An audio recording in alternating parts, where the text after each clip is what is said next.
Welcome to Nintendo Dads, episode 417, recorded on March 9th, 2023.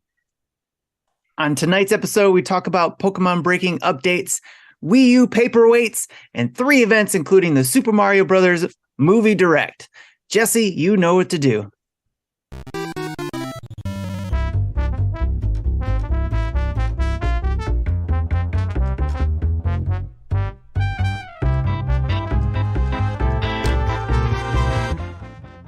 Hey, what's up, everybody? Welcome to the show. We're glad you're here. It's good to see you. It's March 9th, and we are in the aftermath of the final trailer for the Super Mario Brothers movie, which was spectacular. It was wonderful and has left me just, I can't wait even more for the show. Especially now. Let's watch it now. Especially after finding Super Mario Brothers, the movie toys in stores this week and providing a short little unboxing video for everybody over on our YouTube channel. Joining me on the show tonight is Tim. Tim. Or is it Tim? What's up, Marty? How you doing, Tim? Marty. I'm good. I'm good. I've had coffee.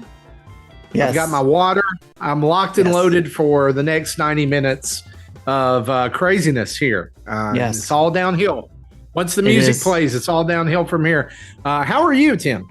I'm doing good. It's been crazy missing, the last episode. I wasn't able to join in on it, but feeling much better, rested, and all that kind of stuff. So excited to be on this week and talk about this exciting stuff with you guys. So how are you doing? Absolutely. And also, I've already told you I'm doing great. I'm doing great. Are you sure? It's okay. Are you sure? Yes. You're okay? Why would you? Are you contained? I'm contained. I'm definitely not looking away during the intro of the show to download new Metroid Prime remastered icons on Nintendo Switch Online. Oh, well, all right. Go to Jesse while I go to the icons. Yeah, Jesse.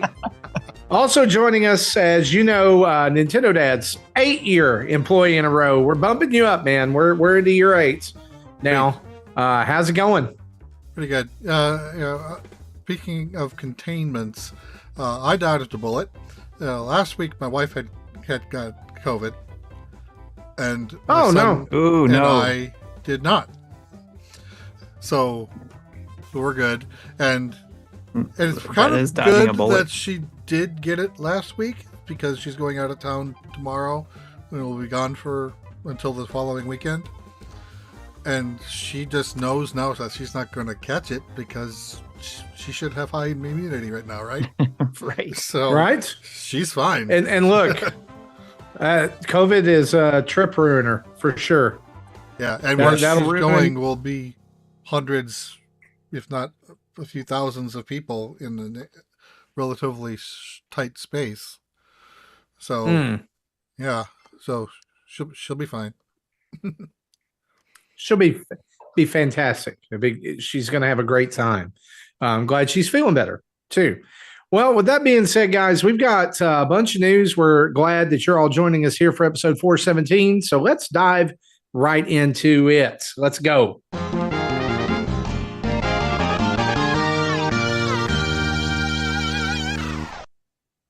Our news is brought to us each and every week by you guys over at patreon.com/Nintendo Dads. That's patreon.com/Nintendo Dads, where for as little as $1 a month, you can join up and be part of one of the greatest online communities in the world. $5 gets you the whole slate of sub-channels there in the Discord. $10 gets you pre- and post-show audio and art card every quarter, and $30 gets you on the show. Speaking of, starting next week, we've got a 2-week run of our Patreon producers that are going to be on the show. Next week, we'll be joined by RJ Kern. No. I think I saw cancellation emails from him. He will be on the show, but not next week. Not next week. But after that, the week after that, our good friend Dave Ernsberger will be stopping by. And we always enjoy having Dave on the show. And so if you're a Patreon producer or you want to be a Patreon producer, $30 a month gets you in that spot, gets you on the show, gets you to bring your own topic. You get to hang out with the dads. You get to be an official dad or Nintendo Mom in the case of Jacqueline. So there you go. That is correct. Patreon.com/Nintendo Dads. Head on over there. Yes. Guys, let's talk about this huge. No, I'm not. I'm not downloading. I'm not downloading Kirby frames and backgrounds from the online app either. You know what? Can I say this? Can I say this? Like, people rag on Nintendo a little bit for their offerings here sometimes, but they've knocked it out of the park with these Metroid Prime remastered icon options and the Kirby Return to Dreamland Deluxe. The Kirby Return to Dreamland Deluxe ones look amazing, and the Prime ones. Look, I'm just buying all the Prime ones out of principle because I want Nintendo to know make more Metroid. That just do it. Do they let you mix and match icon families yet, or no? Not yet. No. I want them to. No. That is my wish for these. Mix and match. Like, I want my Animal Crossing character in front of the gritty Metroid Prime background. Heck yeah. With like a I don't know, like a Fire Emblem ring around it. I don't know. That's false because I've downloaded 0 Fire Emblem icons and it will stay at 0 unless someone commandeers my Switch and makes it happen. It will not make less Fire Emblem, make more Metroid. Yes. Yep. I agree with that statement. What's that? I downloaded all those Famicom ones from a few months ago. Yeah. They need to do all of those. Do all the pixel art and all that. That would be great. Anyway, Virtual Boy icon. Let's talk. Next. Cowards. Where's our Virtual Boy app for the Virtual console? It's never come out on any home system. It's time, Nintendo. See, they missed the chance of the 3DS because that would have been perfect. Yes. No. I'll agree with that, but I think they also missed a chance when Labo had the virtual reality. That too, yes. That they could have put it right there. Yes. What Nintendo probably we make have ideas not lost any money. Resolution in the process. That is exactly right. When the Switch DS comes out, that's when the Virtual Boy will be out on the NSO. Yeah, that's right. It's never going to happen. Never going to happen. Let's talk about something that did happen today. The final trailer for the Super Mario Brothers movie was shown off in a very short yet very powerful direct that included Miyamoto. It included Chris Meledandri from Illumination, the voice cast, basically all the major voice cast, which I believe is now identified: Mario, Luigi, Peach, Toad, Donkey Kong, and who was the other one? Bowser. Why am I? How can I forget Jack Black? How do you miss Jack Black? I don't know. They just kind of were piped in via video, but I love the banner back and forth between them. Bowser Day. I'm in support of Bowser Day. And for those of you who haven't seen it yet, he was trying to get Anya Taylor-Joy to talk about that Mario Day should be Bowser Day, and that we should erase all the Mario stuff and it be Bowser Day. As he should. Yeah. So I want to be honest up front before we talk about this trailer, that I was expecting when they said final trailer, right? I was kind of expecting like a little, like 2 minutes or more, right? This was significantly shorter than that. The actual runtime of the trailer, I believe I watched it on Universal's YouTube page earlier as well. The actual runtime of the trailer was like 1 minute and 28 seconds or something. But what an action-packed, what an action-packed trailer it was. Yes. There's a lot of stuff in it. There's a lot of stuff going in here. So Luigi starts out trapped in Bowser's castle or wherever. I guess it's Bowser's castle. Luma shown off for the first time. That new best character of the movie right now. Yes. If you haven't, I don't want to spoil it.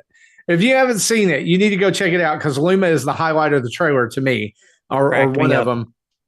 So good. But it does confirm that Luma is in the movie, as we've seen the McDonald's toy, earlier. From there's some things shown off. I think one of the biggest parts of the trailer, would be Donkey Kong and Mario using power-ups. That was And Donkey Kong uses the fire flower, which we've never seen in a Mario game, and becomes like firepower Donkey Kong. Mario eats a mushroom, grows a little bit. During that scene, my focus was on the mushroom. I didn't even know Mario was in the scene, and then I saw a Game Explained short on YouTube that said, "Oh yeah, he's powering up with the mushroom." Yeah, and like until you pointed that out, and we watched it in the pre-show before we went live, I had totally missed it because I was flipping out about Donkey Kong. Right. Love the action of them running through a stage, if that's what you want to call it. And then they showed off a lot more, or some of the action during the Mario Kart sequence. To me, Donkey Kong had white highlights in his fur. Yes, it was so good. It was red. Was it tie white too?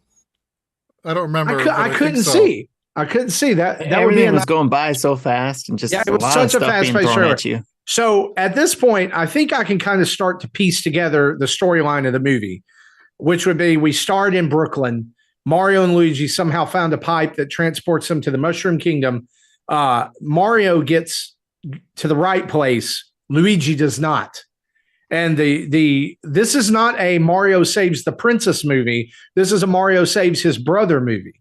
And from there, Bowser's coming to the Mushroom Kingdom to take it over. And somehow the end action sequence where they defeat Bowser is going to be Mario Kart. It's what it looks like. At least doesn't necessarily mean it's the end. It's just a scene. Well, that's what I was going to say too, is like, I don't think they're revealing even 25% of this movie. Right. I really think that there's so much more under the surface, but what I'm seeing is so good. I can't wait to see this. Mm-hmm. So what do you guys think? I mean, what stuck out to you in this trailer? I want to see it right now. Right? Like, can we go? Can it be April the 5th or whatever day it is now? Yeah, Nintendo, can you get the Nintendo dads together to go watch it together right now? Advanced screening. That would be lovely. On IMAX. Of course. On the best screen that we could possibly see. The best display possible. So I did order a ticket for myself for the 5th. It's not an IMAX theater, but it was weirdly enough, there was one showing in 3D, and that was like 2:30 in the afternoon. I'm like, well, I can't do that. I'm working, so I got like a 7:30-ish showing on, one of the larger screens, but it just won't be in 3D, which is fine. Yeah, tickets. I checked earlier. Tickets are still not on sale here locally for us. A couple other things I wanted to mention that came along with this was Miyamoto mentioned one more thing for those who live in the United States, and really it would say those who live in New York, is that Mario's boots from the movie they've made a replica of those, and those are going to be on display at Nintendo New York. He did mention it will be at the store starting tomorrow. And also, the Super Mario Brothers Plumbing or smbplumbing.com website got an update, which indicates that there are actually going to be plumbing van tours in various cities later this month. And by later this month, we mean there's going to be a van in Austin, Texas for Mario Day. There's also going to be a van in New York, which I assume is going to be at the store as well. It will be there on the 30th, Boston, Massachusetts, March 24th through 26th, Los Angeles on April 1st, and San Francisco, March 20th through the 24th. Once again, the Southeast is not part of America, according to Nintendo. Or any state that doesn't touching or the Midwest body of water. Right. Yeah. Like, take this thing around. Like, listen, if a hot dog company can make an entire Wienermobile and send it through every state in the union every year, you can send the Mario van in every state. Come on. This is way more important than wieners. All right. Okay. Oh, Koopa Kid in the chat reminds us that if you go to an AMC theater tomorrow with proof of purchase of pre-order tickets or pre-order it there in their box office, you'll get a free dual-sided poster. No AMC theaters here in like a 2-hour radius either. Bah. I have several AMCs tempted. in my area, but I don't prefer going to them. Me neither. Right. It's tempting though. Also, especially if that one side has Bowser on it. Right. Also on the site, you can click some links and it will show a fake CAPTCHA image featuring Mario and Luigi, where you have to click traffic lights. Mine said find all the cars. Okay. And so yeah, mine was traffic lights. Yeah, and it makes sure that you're not a bot. And all of them are. It's not like real photos. It's literally things from the stills from the movie.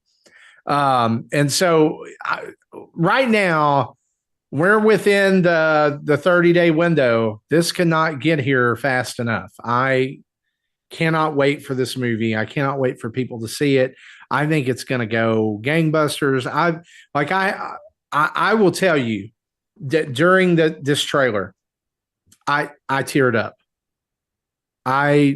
This is my childhood. Right. Mario is the thing. Like Mario got me through a lot of hard times when I was a kid. And so this is going to be, I cannot wait. The only thing that would make this better, and I thought this today and got a little, was like, I would have loved to have seen this with my dad. Yes. Like he's the one who got me a Nintendo to begin with. So I'm with you on that one, Marty, for sure. That first trailer, like the teaser trailer, that came out that afternoon.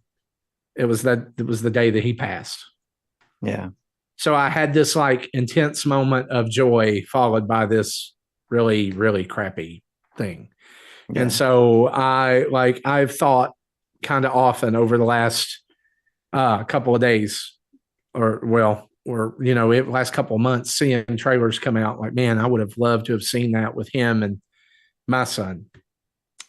And I guess how that feels, sir. Yeah, like I guess I'm all in my feels because like it's his birthday in 2 days, and so that's avenue that I didn't think we would go down here during the show.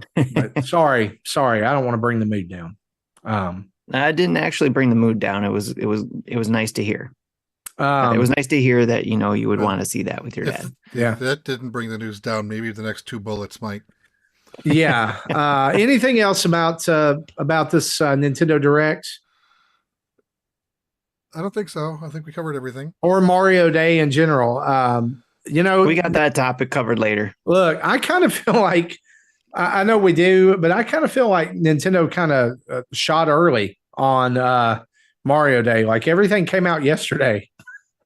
Like the Mario Kart tracks came out, and I've got Mario. I think they did fine. It was leading up to it, and then everything else going on. I guess I was just hoping for that 8:00 tweet tonight that they always publish. Like on a Thursday, like, oh hey, in honor of Mario Day, Super Mario Land is now available for the Game Boy app, or hey, in honor of Mario Day, here's I don't know, like it just would have been neat. Here's a Mario theme for the Switch. that would be something. Koopa Kid says, "Ma Nine Day." Yeah, it's kind of what it was. So let's talk about this next little bullet point here. Last week we talked about the Pokemon Day and the update for Pokemon Scarlet and Pokemon Violet that is out. That was supposed to be maybe a performance fix, but really it was probably just paving the way for the DLC to be added. Well, now it has been revealed that update is known to corrupt save files on certain people's save switches. So originally, the thought was that it was related to sending postcards from Pokemon Go, but people are reporting their saves getting corrupted even if they don't have a Pokemon Go account. Hopefully, Jesse, you've not had this happen. Have you checked? I have not had it happen. I pretty much I logged in to sent two or three postcards, and then when this news hit, I stopped. So Yeah. I haven't loaded it in my game in about a week. Hoping I haven't we booted mine hear up since I more. updated it. You what? I haven't opened mine since I updated it. Okay. So I'm afraid to now until there's a fix. So I Blanco don't. says the save corruption is real. Bird Fuel's brother lost 100 hours. Oh my gosh. Can it really, like, at this point, can it get any worse for this generation of like this game? Oh, and you know what would have been a nice, easy fix for this? Cloud saves. Save clouds. Yeah, amazing how that Cloud works. saves, It's amazing how technology works in 2023. Oh my gosh. I was just gonna say it doesn't do cloud saves. No, Pokemon games don't do cloud saves no, because they of don't the want. because of the cheaters. Yeah, they don't. They don't want you. Oh my They don't god! want you Trading- they don't want you tra- duping items and Pokemon. Yeah, they don't want you trading away your Fuecoco and then or Quaquava, that's the one I was thinking of. And then quitting, loading your save state, and then now you have your Quaquava back. They can fix that. I mean, and this won't do anything about this now, but they can totally do something about that.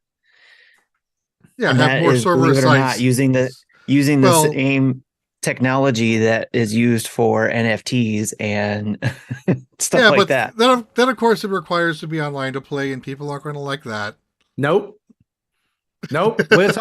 Nope. That got Suicide Squad, No. Kill the Justice League delayed again. NFTs don't record. No, you don't need to be online for that part. I'm saying there's a way to do it if they have like cryptocurrencies or NFTs. Could they not just use blockchain to do it? Yeah, that's what I'm saying. Yeah, I don't know enough about the blockchain. I would purposely avoided that topic. They could do a save thing where blockchains, if it doesn't match or something doesn't match up, or you try to cheat it, that could prevent it. But of from course, cheating. if you have memory problems, then you'll have the next news bullet. Oh, yeah. So if you've got a Wii U right Love now, the segues today. Just keep going. yeah, going, Jesse, you're killing it with segues. I'm going to be honest with you. Just don't die on a segue like the guy who bought the company. Here's the deal. If you've got a Wii U somewhere in a closet or a drawer or a box in your garage, you should probably go and get it out and power it up and do some updates. Here's why. You may say, I don't want to play the Wii U anymore. That's yesterday's news. Well, if you'd ever like to play your Wii U again, Wii U's appear to be self-bricking with prolonged storage. And it's a good idea to pick these up and take a look at eShops since they're shutting down in a few weeks. But people are discovering as they've dusted off their system to download games that they are finding their entire system inoperable, showing area code or error code 160-0103. In fact, this error is so bad that people have restored their systems to factory and it's still there. If you wonder why I laughed just now, it's because Tim had some artifacting in his camera. The haunches of Tim's cat just came into view in his camera there. But anyway, this is suspected to be a related to the quality of NAND memory used in the system that results with data degradation after lack of use. And so it's probably a good job or a good idea. Get your Wii U out. Test it out. Be sure that it still works. And guys, let's be honest. This is only going to make aftermarket Wii U's shoot up in price. Right. Would you agree? Yeah, and since Nintendo no longer services them, so they aren't going to get repaired. I don't know if they could be repaired by third parties, but if people possible. If people modded their Wii U, they could. Part of the process should have been to get a NAND backup, so you should be able to use that to restore. Yes, and that might recover your system. But if you've never modded it, then you're kind of screwed. Yeah, I would mention this as well, that Nintendo UK seems to have some type of walkthrough on their website about how to deal with this specific area code. but people have noticed that that walkthrough is not working. So they knew about the issue enough to publish some type of fix for it, but it's not seeming to work for people who have had problems. So check your Wii U, folks. It's kind of like your elderly grandparents at this point. Check in on them. Tell them you love them. Tell them you love them. Play a game with them for a little bit. Listen to them and reminisce about the good old days. I think my Wii U is in my son's bedroom. Well, I will tell you this. My Wii U is now at my house again. It had been here in my office, but my son decided, hey, Dad, I'd really like to play Wind Waker and Twilight Princess. And so I moved the Wii U home, and guess what? Thank goodness it still works. Yeah. So I also, the other big reason he wanted it was the only Mario and Luigi game that did not get a remake was Partners in Time. And he recently replayed through Superstar Saga on Game Boy Advance NSO, and he wanted to play Partners in Time. He's played all the others. And so before I bought that, and it was like $10. And then I started going through my Wii U wish list, and I was like, oh gosh, there's so much here that I want, before it shuts down.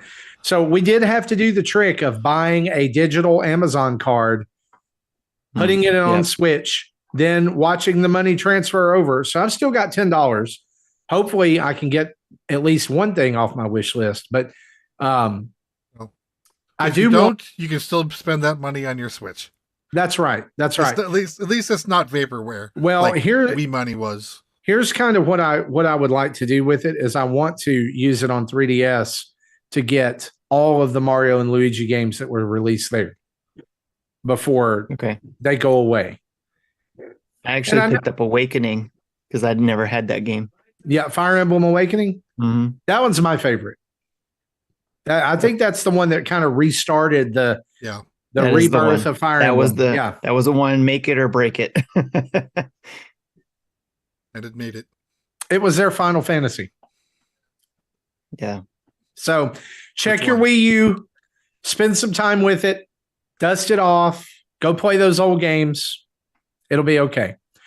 Also in the news, the Nintendo Switch is now officially the longest lasting Nintendo console generation. The Wii was the previous holder of this title. It released on the 19th of November in 2006, and it was followed up by the Wii U on the 18th of November, 2012, which was 2,191 days later. The Switch released on the 3rd of March, 2017. 2,192 days after that date was the 4th of March, 2023. So congratulations, Nintendo Switch, on officially being the longest lasting Nintendo console generation. Also, I want to add in with that it was reported earlier this week that Nintendo Switch sales are down 29% from this time last year. And so we're starting to see some wear on console sales. Oh, no, Nintendo's doomed. Yeah, they're doomed. They're doomed. It's not like the Mario movie and Tears of the Kingdom won't pick that right back up, right? So there you go. Especially if they do. People are focused on the PS5 right now that they can finally buy one. I have seen more PS5s out in the wild in the last 2 weeks than I've seen in 3 years. It's a miracle. I don't know what they did, but some video game voodoo. Also, here the new Pokemon anime that won't feature Ash as the protagonist will start airing in Japan on April 14th. And since Netflix likes to release them in 12-episode bundles in North America, we probably won't have access to these episodes until August, at the earliest likely September. And by that time, we'll know every freaking thing that happens because Twitter can't shut up. Right. I just wish there was a nice way to watch it. I would watch the Japanese version with English subs. I have no problem with that. If Crunchyroll picked up the rights for that type of distribution, I would be all over it. But, Netflix has it, so we're stuck with this plan. Yep. Stuck with Netflix. My youngest daughter is waiting for the final arc of with Ash, because she's caught up to that point. She just wants the last 12 episodes, and I'm like, we're probably not going to see those until May or June. But we already know he goes home. He retires with Pikachu. And then one day Pikachu goes rabbit and they have to take him into a cave and put him down. I'm sorry. Sorry if I spoiled it. It's the new version of Old Yeller. He is yellow. That's the same cave that they found Mewtwo in? Yep. They lay him to rest right there.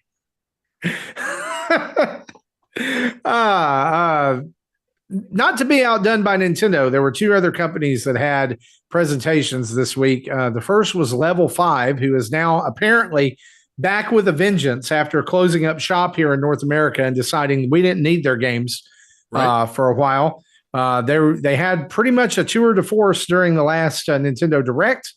And here's some info we want to share with you from those presentations. Decapolis was shown off. Decapolis, whatever. Hey, Decapolis. I like her way better, but it is Decapolis. Well, they're stupid. That's coming to Nintendo Switch. That's what happens when you put it in one word with no spaces, all caps. Yep. You get Arceus and Arceus. Nintendo Switch, PlayStation 4, PlayStation 5, all getting this game in 2023. It looks kind of like a futuristic cop, but with a level 5 take on it. So I might give this one a try. I wasn't interested in it the first time through, but with this little bit bigger reveal, depending on what's going on when it releases, I might give it a try. It does look interesting. Also coming to Nintendo Switch in 2023 is Fantasy Life I, The Girls Who Steals Time. And Jesse, is this just a remake of the original Fantasy Life, or no? It is a new story. It's brand new. So why is it why can't it be called Fantasy Life 2? They actually did say in the event that the I stands for multiple things. It says, like, one of which is, it's held on an island, and it's I think, like, interactive. It's multiplayer elements. I forget what the other one was. And he said there's a fourth thing that he won't reveal yet. She has a lazy eye. I don't know, but I don't know.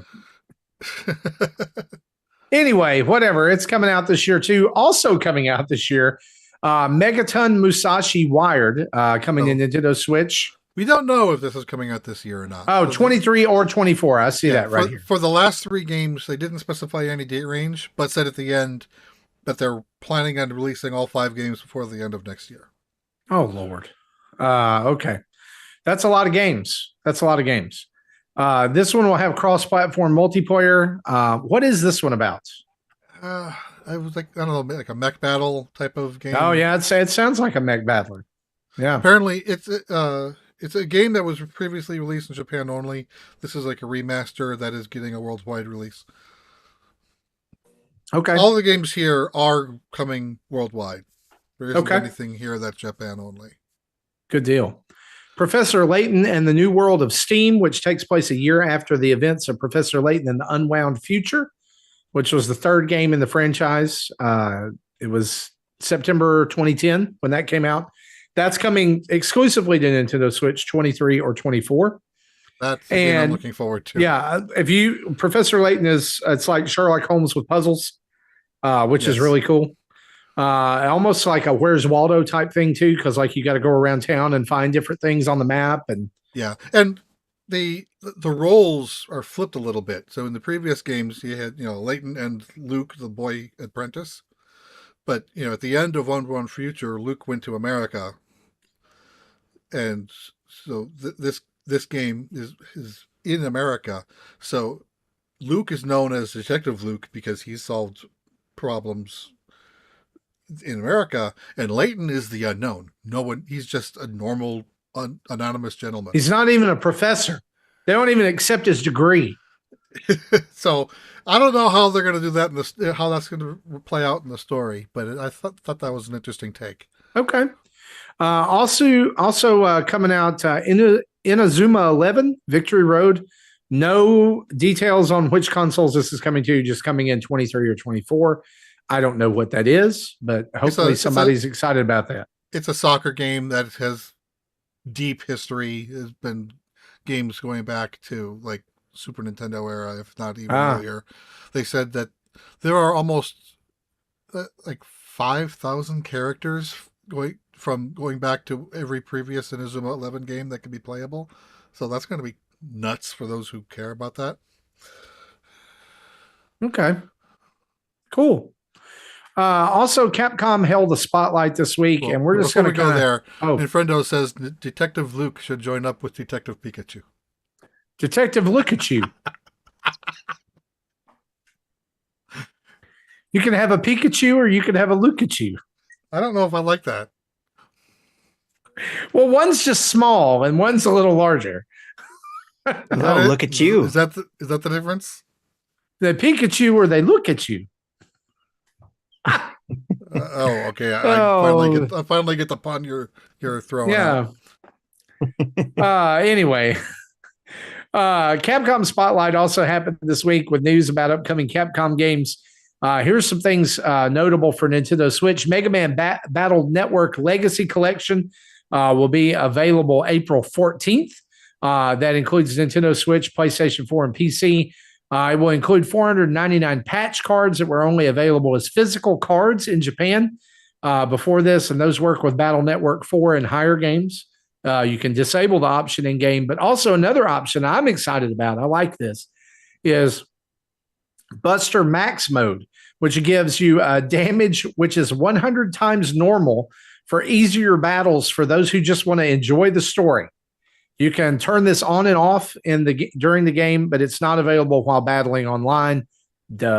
Right?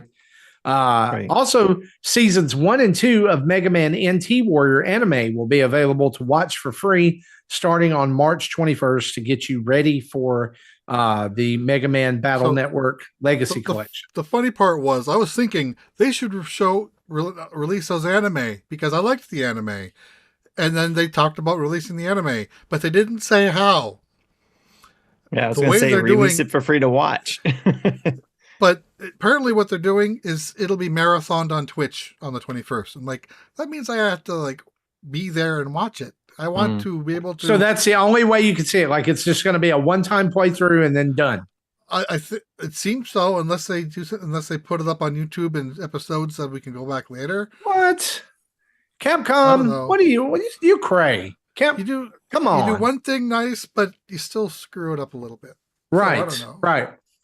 Some other notable things from this: Street Fighter 6 not coming to the Switch. Comes out June 2nd on all next gen platforms.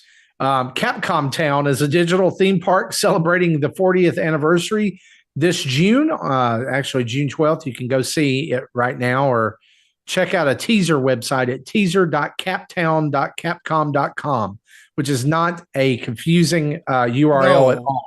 Captown.capcom.com. Yeah, to type it was confusing and to speak it out loud is confusing. And of course, which made things even worse, is when I was taking these notes at the time of the presentation, the website 404'd. It's up now. It's working. Cool. It wasn't working at the time. Perfect. Exoprimal not coming to Switch. Ghost Trick, though, is coming to Nintendo Switch. Ghost Trick Phantom Detective is out June 30th. Monster Hunter Rise Sunbreak is coming to other consoles. Resident Evil is getting an animated movie called Death Island. Kind of sounds like Dead Island, which, I mean, come on, guys. There's other words for death, passed away island. I don't know. Resident Evil 4 remake is also coming March 24th. Or no, is this just the original Resident Evil 4? It's a remake.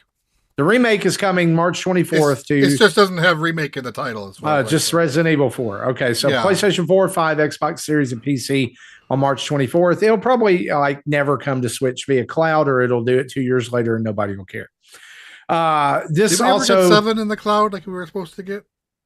I don't think so. Maybe? I don't think so. It was supposed to have been out last year, and haven't seen anything about it. Somebody will actually us in the chat if Please we, do. Yeah. Yet another Capcom presentation with no news about a new Mega Man game.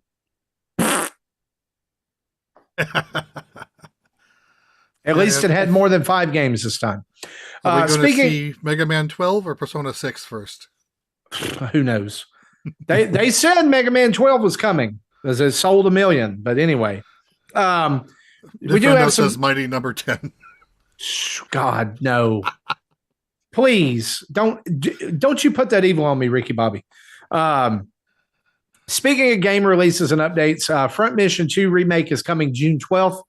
Rune Factory 3 Special has been delayed till September 5th. And this week, Chucklefish announced Wargroove 2 will be coming with no release window given, only a game announcement. They showed off some art as well. So if you loved Wargroove, get excited. You're getting another one.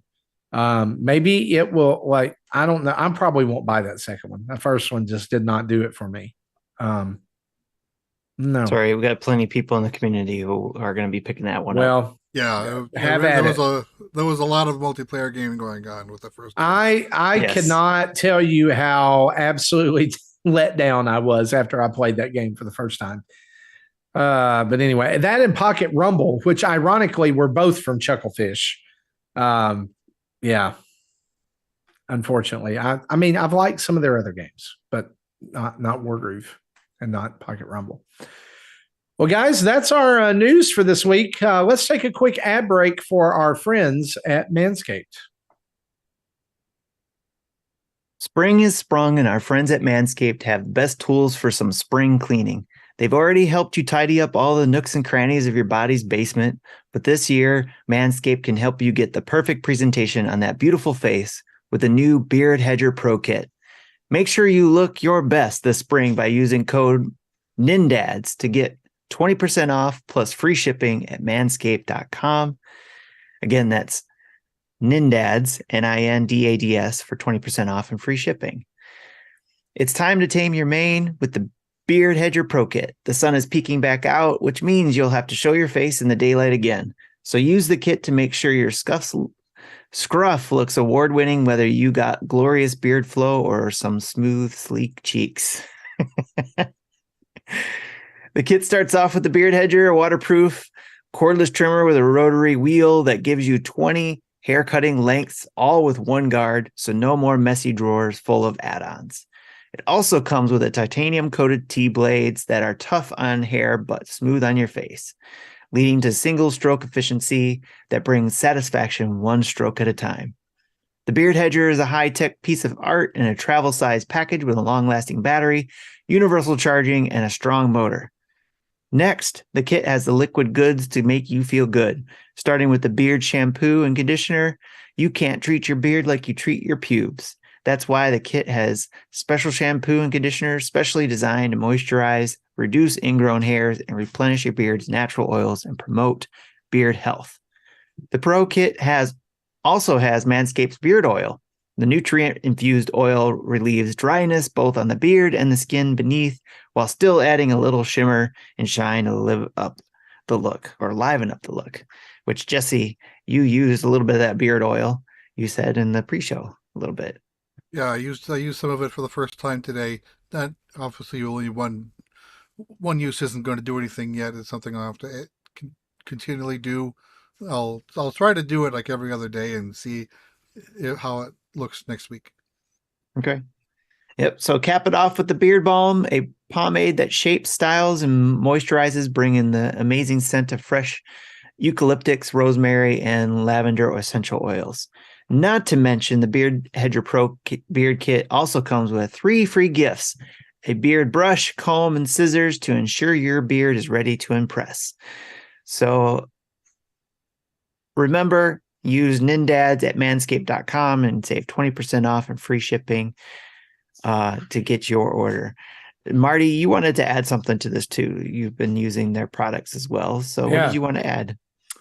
Just that, like, after several weeks of using like the Beard Hedger and different things like that, I can't be more impressed. I mean, I've had other similar tools before, like rechargeable electric trimmer and things, and it just does not get as precise as that one that they sent us. And so I'm Yes.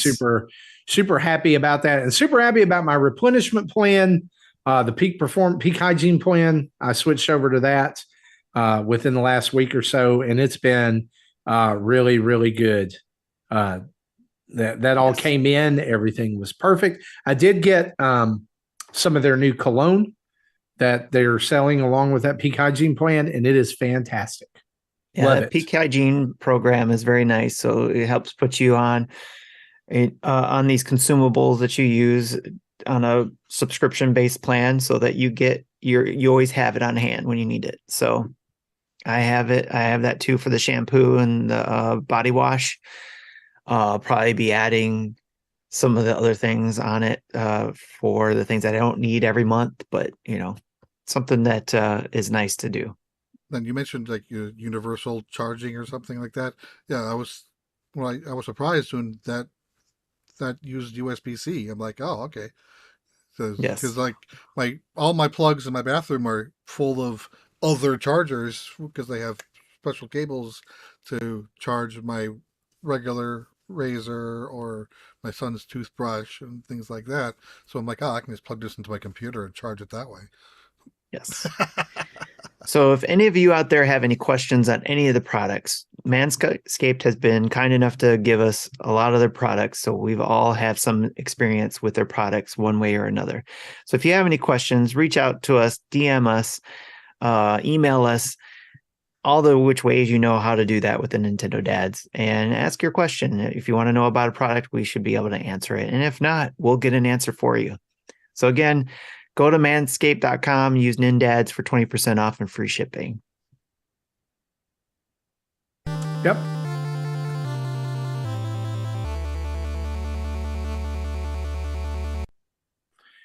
Well, let's discuss something that has come up this week in a YouTube video by Modern Vintage Gamer, who's a video game developer, podcaster, and a YouTuber.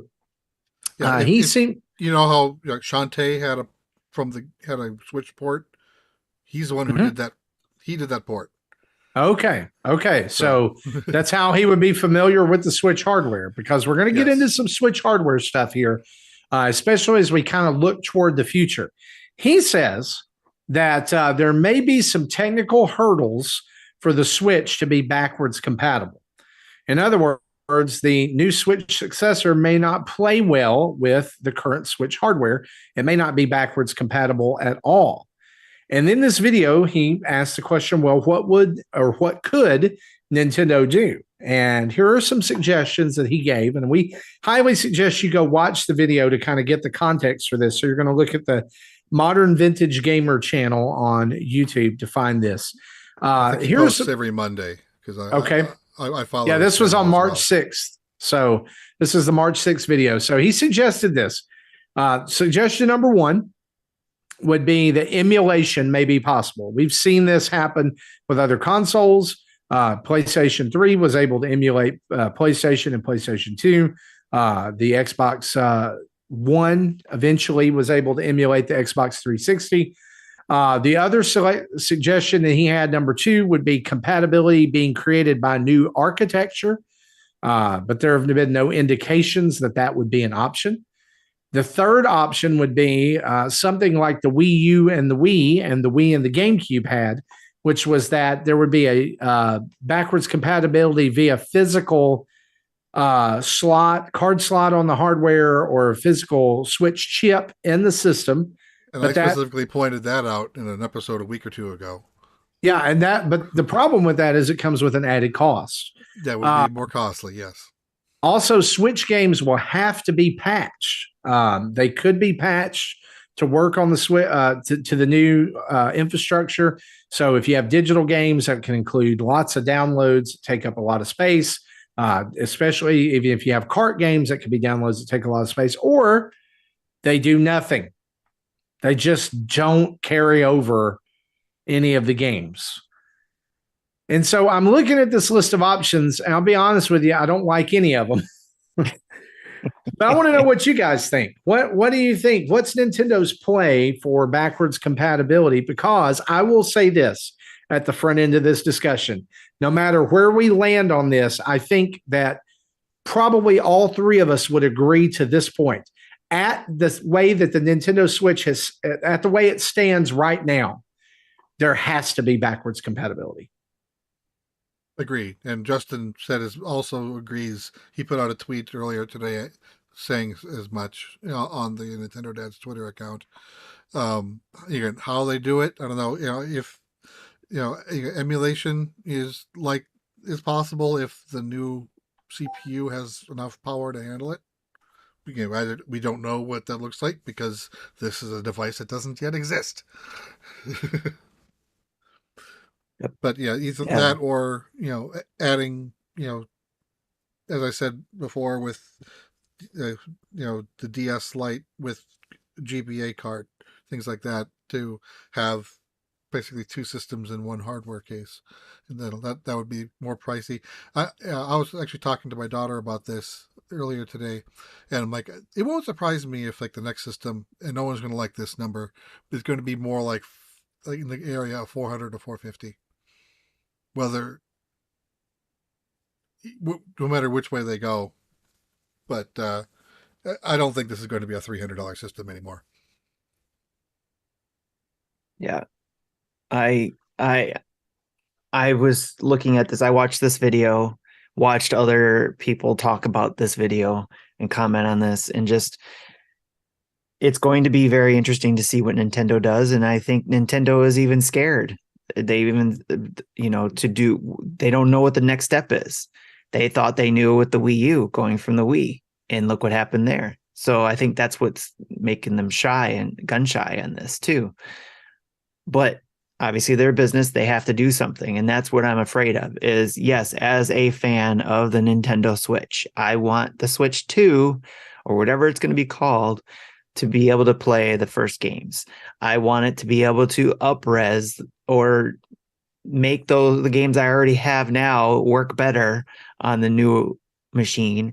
And then I want that new machine to be able to play new games, maybe not top of the line the way PlayStation 5 and the Xbox Series X plays them, but be able to play third-party games decent enough on the go, just like we were happy with the current Switch. Be able to play those games like in Outer Worlds, like I had there. Yes, it wasn't the best looking version of Outer Worlds, but I still had fun with it because I was able to play it on the go.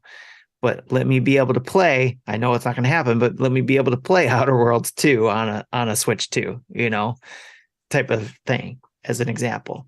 That's what I want as a fan.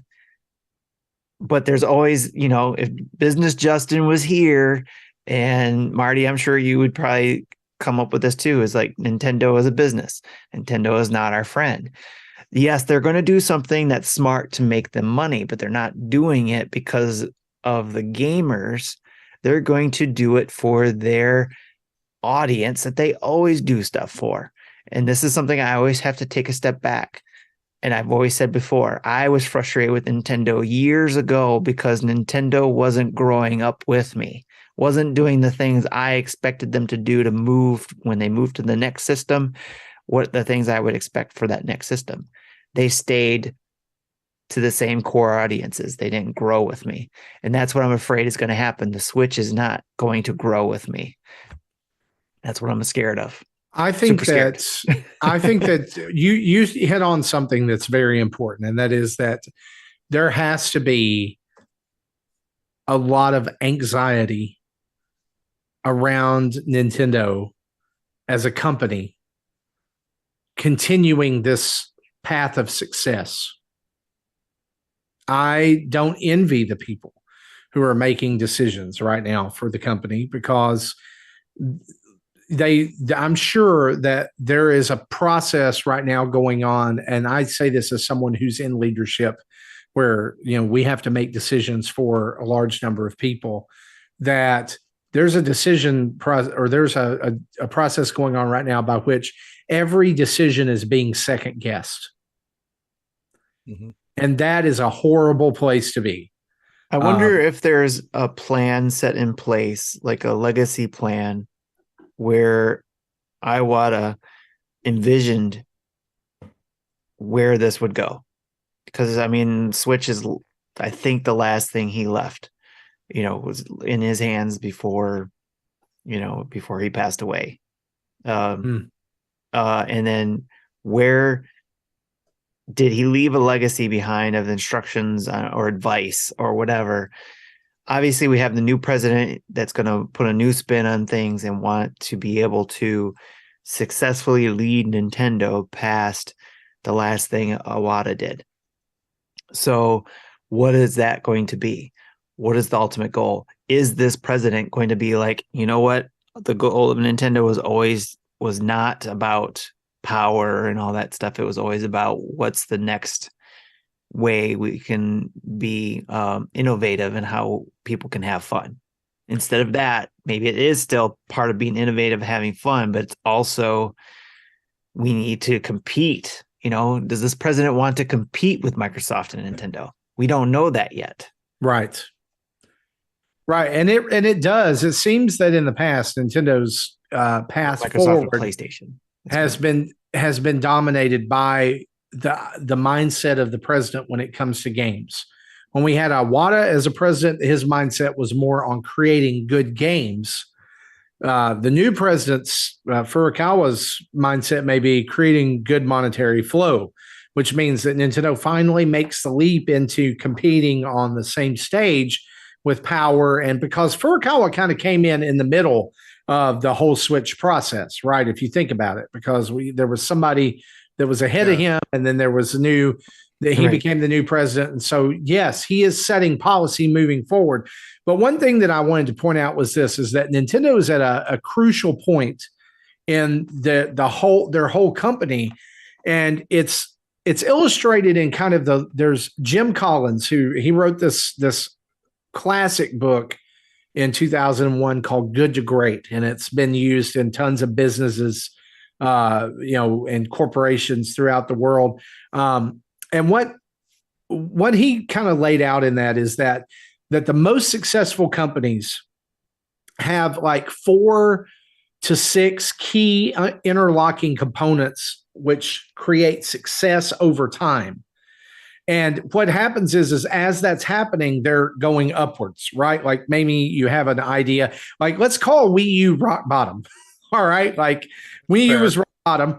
And then the Switch came onto the scene, and that was upward momentum. And all of a sudden now, like it's like a roller coaster. You crest that hill and you get to the top and everything is really good. Like you're the top of the mountain and you can see everything, but you can't stay there, right? Because everything is constantly changing and moving. So there has to be innovation. And so as you go back down the other side and as you become an organization in decline, one of the things that he said in that book is that every company needs to try to feed what's next. And in doing that, they create what's called a flywheel of momentum, or the flywheel of change. And so what happens is instead of declining and eventually getting to the rock bottom again, that flywheel turns over and you actually flip back to the other side and begin to crawl up again, toward the top. Nintendo is we've been at the top and we're starting to decline. Right? We're starting to go down. So at this point, what they've got to be doing, and what I imagine is going on inside the company, is there's already, because like how long was Switch talked about before it actually was shown? It was, 3 years. Well, yeah, it had been in development. It was NX for a long time. It had been in development for 3 years. They finally mentioned the NX. And then it was like, I think another year and a half before we saw something. Iwata mentioned it when he was still healthy, right? Yeah. And so I mentioned it was 2 years. They mentioned it in March of 2015. Okay. In their investors briefing. And then it released. So like 2 years later, it released. So you've got to have, at this point, if it's like, say Nintendo is going to release a new Switch next year, then let's say it's been in development for 3 to 5 years already, right? Like they've been talking about it, figuring out the concept.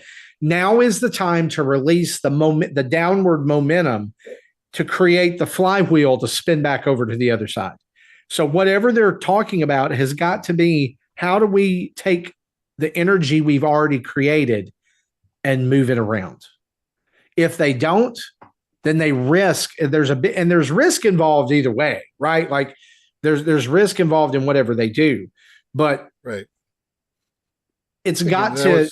And that was part of the Wii U's problem. They let the Wii run a little bit too long, and it went, and the Wii U just started at rock bottom and stayed at rock bottom. You guys, they let the Wii run too long, and you guys, like Justin in particular, would always kind of like ride my case about the how long the like. I was like, kill the 3DS, kill it, be done with it. That's why. It's because we watched the Wii run too long, and then the Wii U didn't have anything kind of in the pipeline other than first-party titles to keep it going, and those were few and far between. And meanwhile, they're splitting their dev teams between a dying home console and a dying handheld console. What was the point in that? So at that point, they did not like successfully make that transition. Can a company bottom out and come straight back? Absolutely. Look at Apple. Apple did that. Yeah. They bottomed out and came back. But it takes something, a major like push breakthrough to push up that hill again. And that was the Switch. The Switch was a major breakthrough for Nintendo. I don't think that they have to, like their next system, they don't have to reinvent the wheel. In fact, I would say, I know that like we always say, like Nintendo's a wacky toy maker, you know, they're the blah, blah, blah. They're the Willy Wonka of video games or whatever. I honestly think that probably most of the 100 and however many million people that have a Switch right now, they don't want them to be a wacky toy maker. They don't care. Yeah, that was the Yamauchi and Iwata era. And I agree. We kind of want, someone said in the chat they don't want any gimmicks anymore. They just want a straight flat console that does what they want it to do. The gimmick of the Switch was great, and if that maintains, that's great. It's been proven not a gimmick anymore. Yes, Nintendo's strength has and always will be in the games it releases. So lean into that. Do it with explosive power. Like give us something that's, I hate to give them kudos, but here it is. Valve has already proved with the Steam Deck that people will pay a premium price for something that does both and does it well. Mm-hmm. I will pay a premium price for Switch 2 for something that does it well. Switch 2 is not going to be $300. And so what I would like to see, and we kind of talked about this back when the original Switch Pro rumors were going around, is I'd like to see a console-only Switch that's in the family of a dockable Switch. Yes. As long as they make it easy to transfer save files like they do from Switch to Switch today, I'm okay. That'd be great. I still maintain the fact that a dockable Switch was on Nintendo's plans until the pandemic hit, and they had to shift. Mm-hmm. I like the light to me proves that. Why would you make a purely handheld hybrid system and not go the other direction too? Right. Like it just doesn't make sense. But either way, all I know. A few weeks ago, when I had that redacted image in the thumbnail, mm-hmm. someone's mock-up, I actually had a real image behind that redacted, and it was someone's mock-up of what a console-only Switch would look like. Yeah. It was basically it was a little device that had 4 cartridge slots, and you could put 4 games in it, and it's a game choose. Do you know what I would love if they did? Here's what I would love they did. If they could take what was in the Switch and condense it down to a small box that could sit next to your TV, like almost like an Apple TV, but have like a PlayStation TV but have Joy-Con charging rails on it. Oh, wow. As part of the device. So, hey, you're done. You go click them out of your thing, click right in there. You can't pick it up. You're not going to take the box with you, but you could, if you want to go to a hotel, you could, if you wanted to go to your mom's house, you take the box with you and you've got your Joy-Cons. It fits into the whole theme anyway, we're speculating. It's not a, over the good place to years, be. over the years that we've had the Switch, we've speculated about a lot of things that Nintendo could go with it. And I think the way that I leaned towards the most was options. Everybody having options. You had the Lite, you have the dockable version. Then even when we speculated about them having a full console version, just allow people to have options. But that would require Nintendo to be bigger. That even falls to the idea that came up. Even Bobby Pauls talked about this when the Switch came out, was be like a mobile phone, where you have all the accessories that you can interchange with that centerpiece, that tablet part. Update the tablet. That's all you need to do. Just however many years or months or whatever you want to do, iterate on the tablet, make it thinner, make it OLED, make it bigger screen, different sizes that you can swap your Joy-Cons on, and then you can eventually update the Joy-Con technology. So it's just an iPad. Yes. It's just what Apple's doing with the iPad. That's what we all thought where Nintendo was going to go with it. But that requires Nintendo to be bigger than it is today. It needs them to take that next step and get into possibly being its own because manufacturer. They don't have the capabilities of putting out an updated release model every year. Like they Apple would does. have to be their own manufacturer, I think, in order to get to that point. To be Apple like makes Apple. their own CPUs now.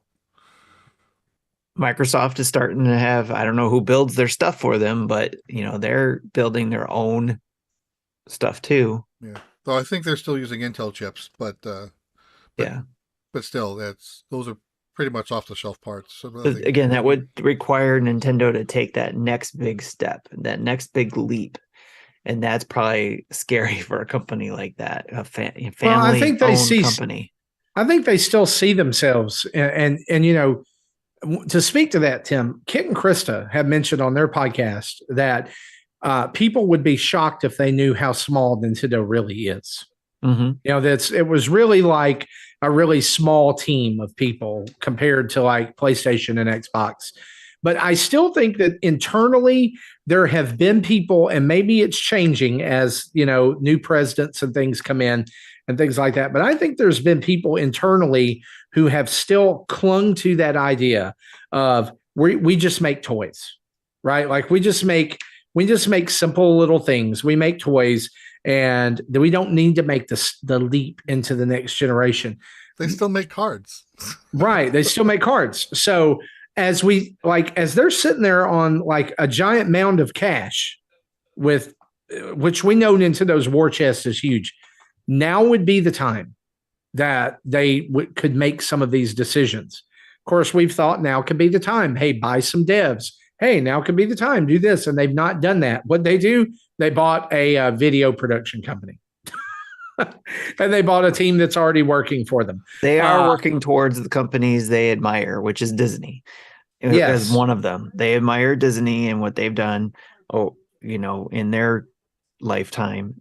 And so they're moving down that path to have, as we're seeing, they're going to have the parks, they're going to have the properties, the movies, everything. And we'll see how that trajectory goes. Yeah. So they want to be the Disney of video games. Yep. And hear me when I say this, there's nothing wrong with that. But I think that, for lack of a better term, let me say this. There's going to be an entire legion of people who are extremely pissed if Nintendo does not offer backwards compatibility in its next console. Because that's a question I didn't put in words here. Is what I wanted to ask you guys as well. Is not just what your thoughts on this, but what if the scary thing happens that we hope doesn't happen, where they don't make it backwards compatible? They do make a new system that, yes, they're going to bring over some of the games or whatever, I'm sure their own properties or whatever, but what would make you just be like, okay, Nintendo, I'm done? It's not going to be a done. I'll definitely still buy it, but it just means that my current Switch doesn't get archived Right. right away. I'm going to have to probably buy a new HDMI Switch because I still only 4 ports and they're full. Yeah. Back when I had 1080p set up, I had an 8-port switch, and that was still full. But the 4K setup, I had to get a new switch, and I got a 4-port switch. Okay.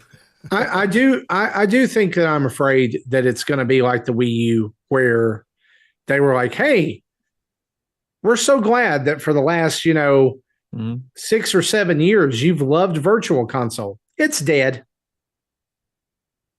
Yeah.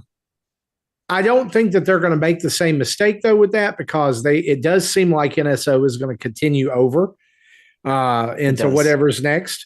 But I will say this: whatever comes next, not only does it need to be backwards compatible, in my opinion, but all of that NSO stuff has to be available day one, which is a huge challenge. I agree. That like walking that back and going, "Oh, I know that you've really enjoyed playing Nintendo, NES, SNES, maybe by that time GameCube, N64, Game Boy, and all the Genesis games and all that. Maybe even TurboGrafx 16. Well, we're going to release those once a month or once a year from now on." Yeah. Well, speaking of that, I think that is the one clue maybe where Nintendo is going down the Nintendo Switch 2 route because of NSO, Nintendo Switch Online. Yes, could they change the name of it? Sure. But to me, that tells me the Switch was going to be around for a long time. That Switch name is going to be around for a long time. Yeah. I hope you're right. Also, on the counter side of that argument, they have never had a network last more than one generation. Each new generation had a new network. True. Yes. Very true. This is just the first time they're charging for it. And then the other thing, another model that we can look to hope for the best is the DS.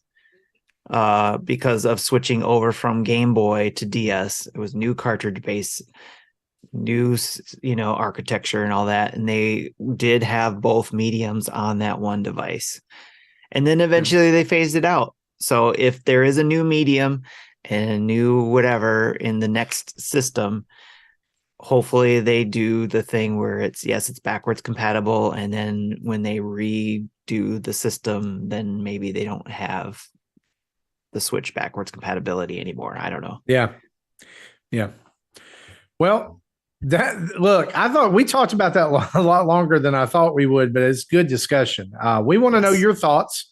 So you can hit us up on social media. Let us know what you think about backwards compatibility in the Switch, or shoot us an email over at nintendodads@gmail.com. We would love to know your thoughts. And if you send it in, we'll share it on the show. Let's talk about some events, shall we?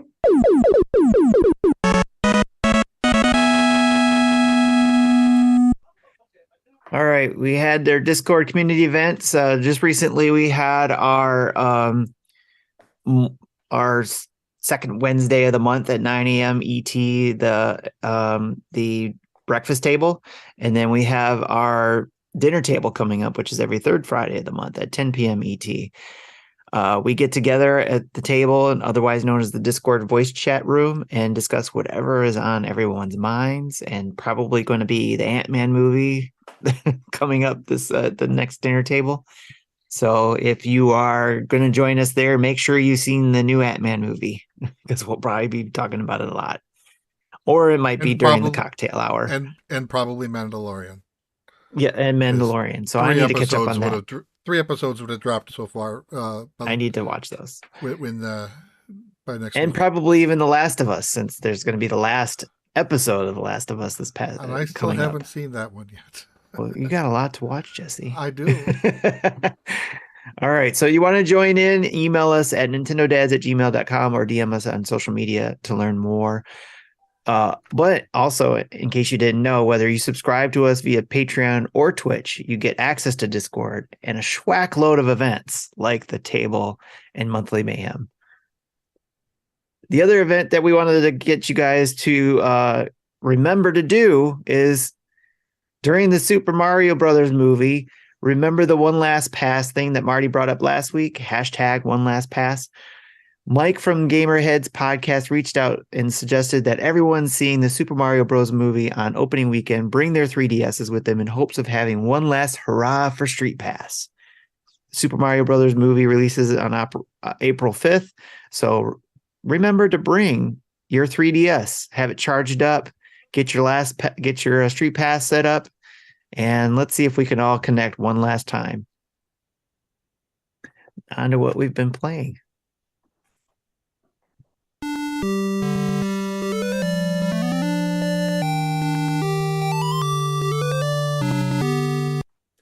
Guys, I just want to throw this out here before we get to talk about what we've been playing. If you remember a few weeks ago on the show, I shared with you some crazy named games on the Nintendo Switch eShop, and I asked you whether they were real games or not.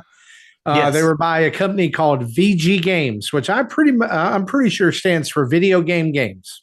Yes. Well, they've released some new ones. Oh, nice. And I'm just going to go ahead and tell you all of these are real before I just thought I would read them out to you. Okay. Which I also noticed, by the way, in the last couple of hours, the Nintendo Switch eShop has switched over for Mario Day. And so it's red instead of orange. And it has some Mario icons. Well, there you go. There's your Nintendo thing.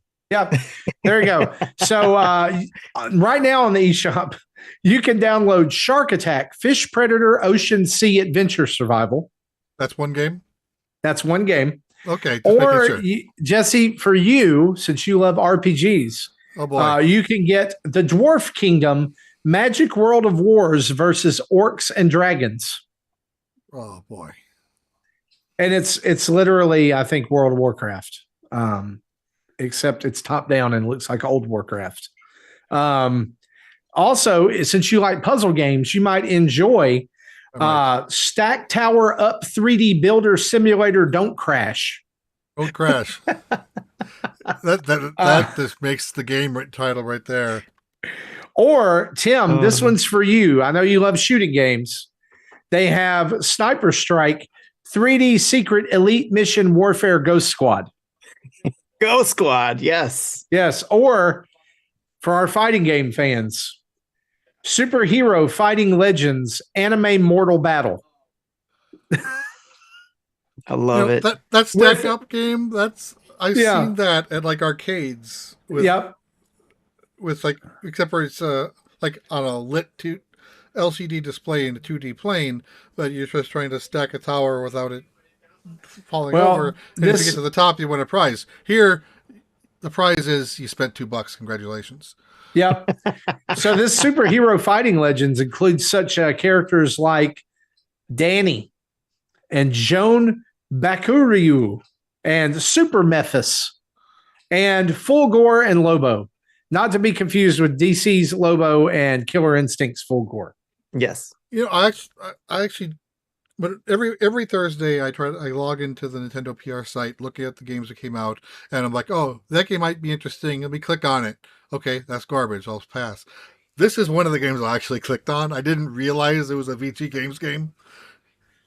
A video games game. Video games. Video games. Well, guys, I've been playing some video games this week. I hope that you have too. Tim, tell us about what you've been playing. Sure. I've been playing Pronti. I played, which is I did a first look at that. We have video out on that game, so go check that out. But it is a Metroidvania underwater game that I really enjoyed playing. What I played so far. And water levels are great, right? Yeah. Yes. So, for whatever reason, I'm drawn to underwater games. I don't know why, but the it's a Metroidvania though. So you go find power ups, you get, and you can get to the next area. I didn't get too far in it yet because other games, but it is something that's on my list. I'm really trying to focus on another game. It'll be the last game we talk about in a moment. So, but Pronti, I have on there. I didn't delete it off my Switch. So if you wanted to know, it's still there for me to play again later. The other one is Void Scrappers. That's the one you played, Marty. Yeah. I downloaded that after watching your video on it. So if you want to see that game, go check out Marty's Let's Play of that. Void Scrappers is basically like you said, Marty, the Vampire Survivors game, but in space. But it's really very addictive. Because you're going in, you're shooting all the bad guys that are chasing you down and collecting their scrap, and then building up your ship based on the scrap components you're picking up and the bosses you're beating. And you're basically trying to get past that last boss, the same boss that you went in on your video. I held my own for a little while, but man, that last big boss was something else. So, but I did get my first run, I think was 21 minutes long, I think I want to say. So you did pretty good. Yeah, it was because I learned what I had to do after watching your video. So I had a good first run because I knew what to expect. So and then I tried playing again, and I think I got into some sort of horrible loop to where I ended up just having to shut it down because I wanted to try another game that I'll talk about momentarily. But it was like I got to a certain point where the boss was stuck in a swarm of a bunch of other smaller ships, and the weapons I picked weren't reaching that boss. So I was killing all the small little other ships and collecting scrap, and then kept building on the scrap. But sounds and like a building sports up story level type of issue. But it couldn't. My weapon could not hit the boss that was in the center of that cluster of ships. So, and I couldn't go in after it because I would have got damaged from hitting those other ships. So it was just I kept going in circles. All these ships kept, I was destroying a bunch of ships, collecting a bunch of scrap, but more ships were coming and adding back to the pile, and just I couldn't get close to that boss. So I had to just end it. I wanted to see how long it was going to last by building up my scrap to see how long it was going, but I had to stop so I could try playing another twin stick shooter type game or roguelike game, and that was Lone Ruin, which I do have also a first look at there. It is basically you are a mage it's a twin stick shooter, and you're using magic to collect all the things in the world that's been decimated and survive this world. So it's another type of survivor game. It is a roguelike. I got through a run and got to the first boss, and that first boss destroyed me. So I think it's just a matter of being able to collect the things I could collect and be able to build upon what I've collected in order to go back and make another run. I haven't been able to do another run yet because yes, I'm still playing Fire Emblem Engage, and that's what's making me stop all other games. And because I really want to finish Fire Emblem Engage. I'm on chapter 18. So it sounds like you're engaged in this game. I am engaged with Engage, yes. I'm on chapter 18. I have 8 chapters to go from what I understand. I think there's 26 chapters. 5 paralogs to complete, and 2 new divine paralogs just came out today or the other day under wave 3 divine paralogs. So that allows me to get 2 more Fire Emblem characters that I wouldn't otherwise got if I didn't have if Nintendo didn't grace me with the ability to have the DLC. So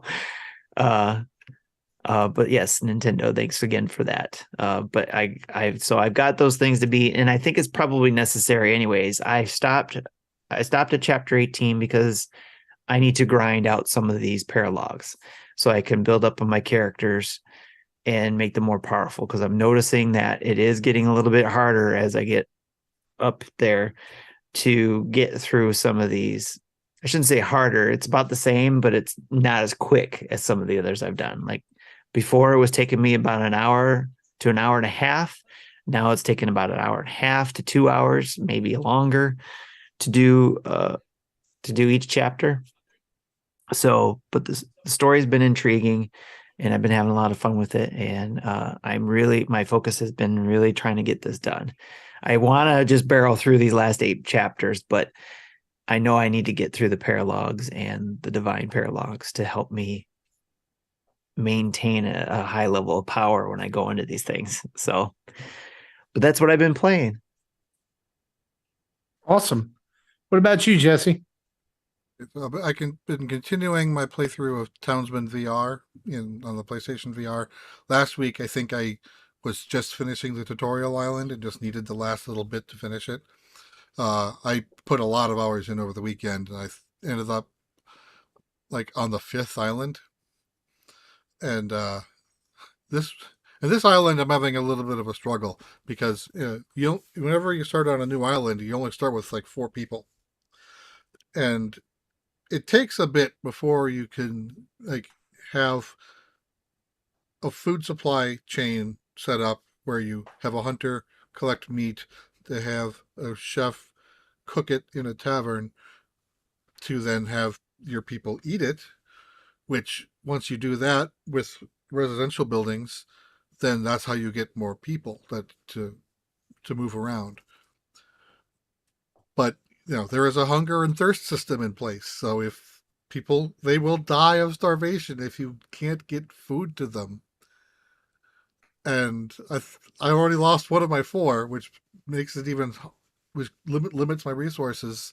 I think I don't know what happens if I lose them all. I hope it lets me start the island over,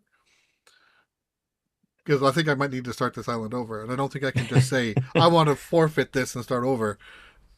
And I just hope it just says, it doesn't just give me a middle finger, game over, you got to start over.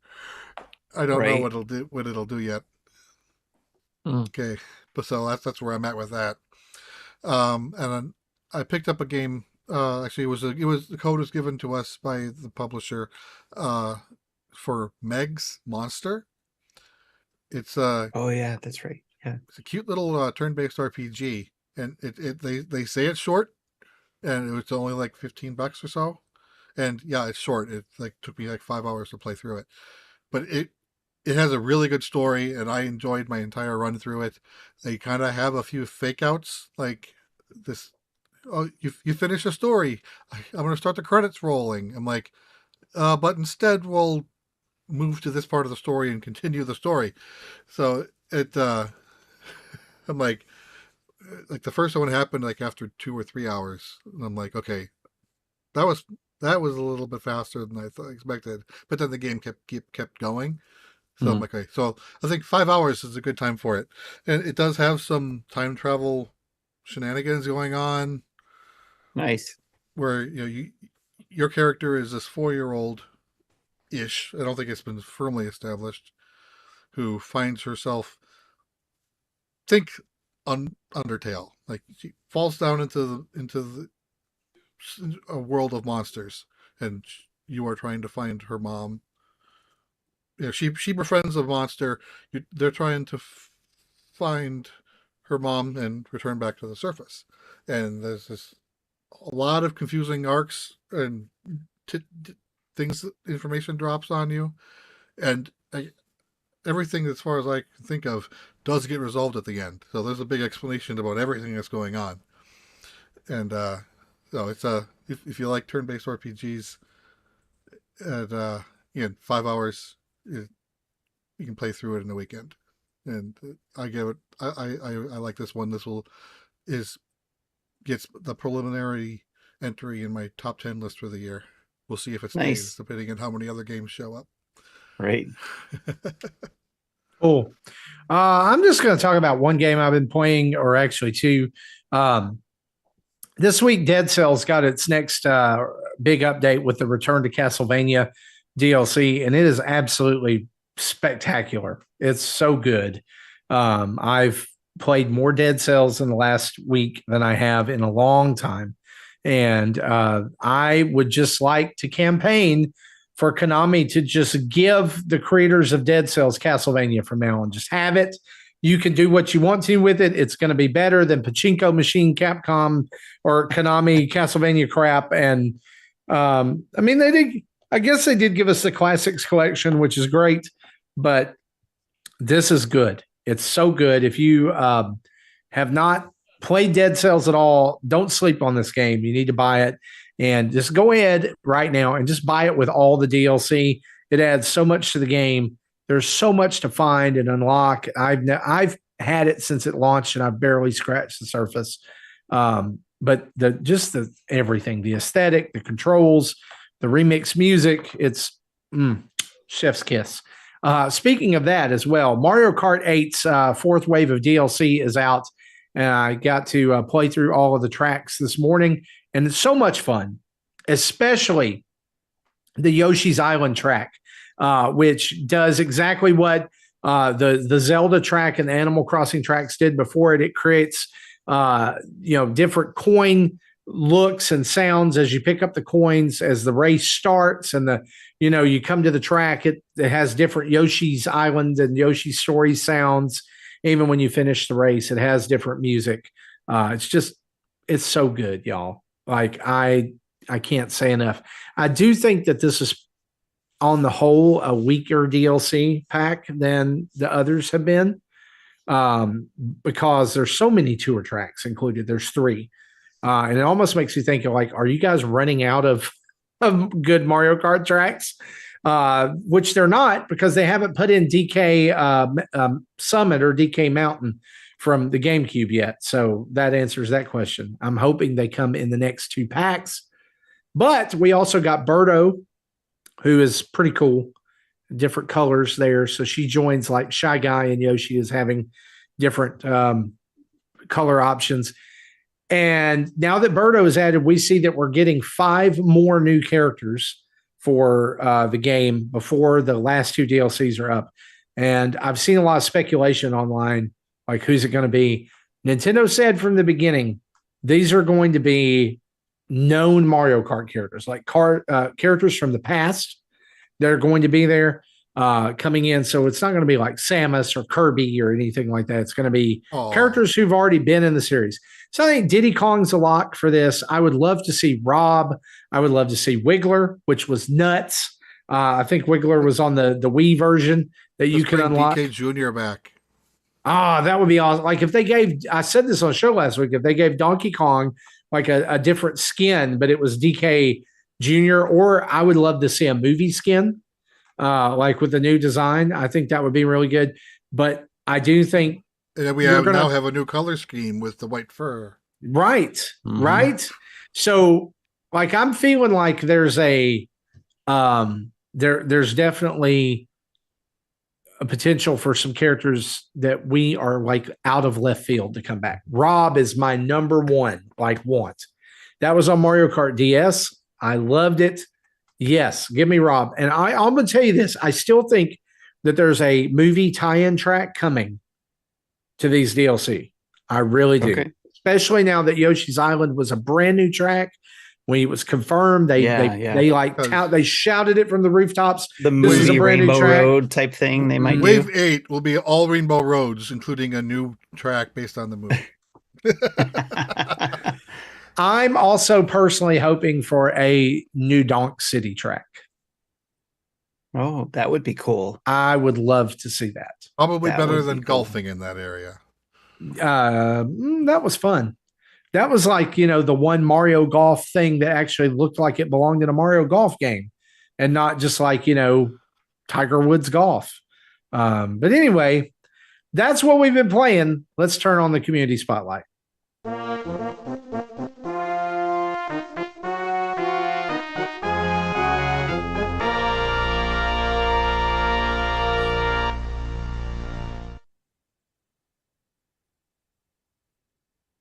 All right. So we got a few questions from the community, from the awesome community, and we'll start with the first one. Was actually submitted by my son, Sammy. He's playing Metroid Prime Remastered, and he says he's stuck. So he says, are you guys playing this game and getting stuck too? Or have you had to stop playing a game because you got stuck? I got stuck in the original Metroid Prime. So that was one of the reasons I didn't like it as much. I did beat it years later on the Wii or Wii U, but I'm finding it a little bit easier to get around this time. I don't know if it's just the way that my mindset going into it. But yeah, I mean, I get stuck at games all the time, and that's why I love the internet because of walkthroughs. Yes. Oh yeah, I'm not playing this game, but yes, I've stopped playing certain games because I got stuck. Like the Tokyo Mirage Sessions in the Wii U, I got stuck in the last dungeon, and eventually did beat it on the Switch. I got to that last dungeon. I'm like, this is where I got stuck. I know it. I recognize this place, but I did figure out what I was missing. Uh, the Metroid 2 remake on the 3DS, I got stuck at one the first time, and then came back to it before Dread came out and did finish it. And then Dread I got stuck on pretty dang early and haven't touched it since. Probably will never go back to that game. So yeah, I get stuck all the time as well. Okay. Good. He doesn't have school tomorrow, by the way, so he may be listening to those answers because they canceled school tomorrow because we have bad weather coming. All right. Thanks, Sammy, for that question. Next questions are from Discord, and the first one is from Mecca, and he asked, do you feel like card games with mana systems like Magic the Gathering and Pokemon keep the game balanced and fair, or do you think it's a bit of a hindrance and slow the game down? So what would the alternative be, is my question. The alternative is Yu-Gi-Oh!, where you can have a 20-minute first turn and eventually win without giving the other person a chance to play. Well, why can you get it? Why can you have a 20-minute first turn? It's because they like the modern Yu-Gi-Oh! Cards, every creature is an effect. And if that effect is draw more cards or summon this other creature from your deck or graveyard, or, and you can just chain the hell out of it. So the cards don't really, some cards don't have a cost, and those would move into other cards that do have a cost.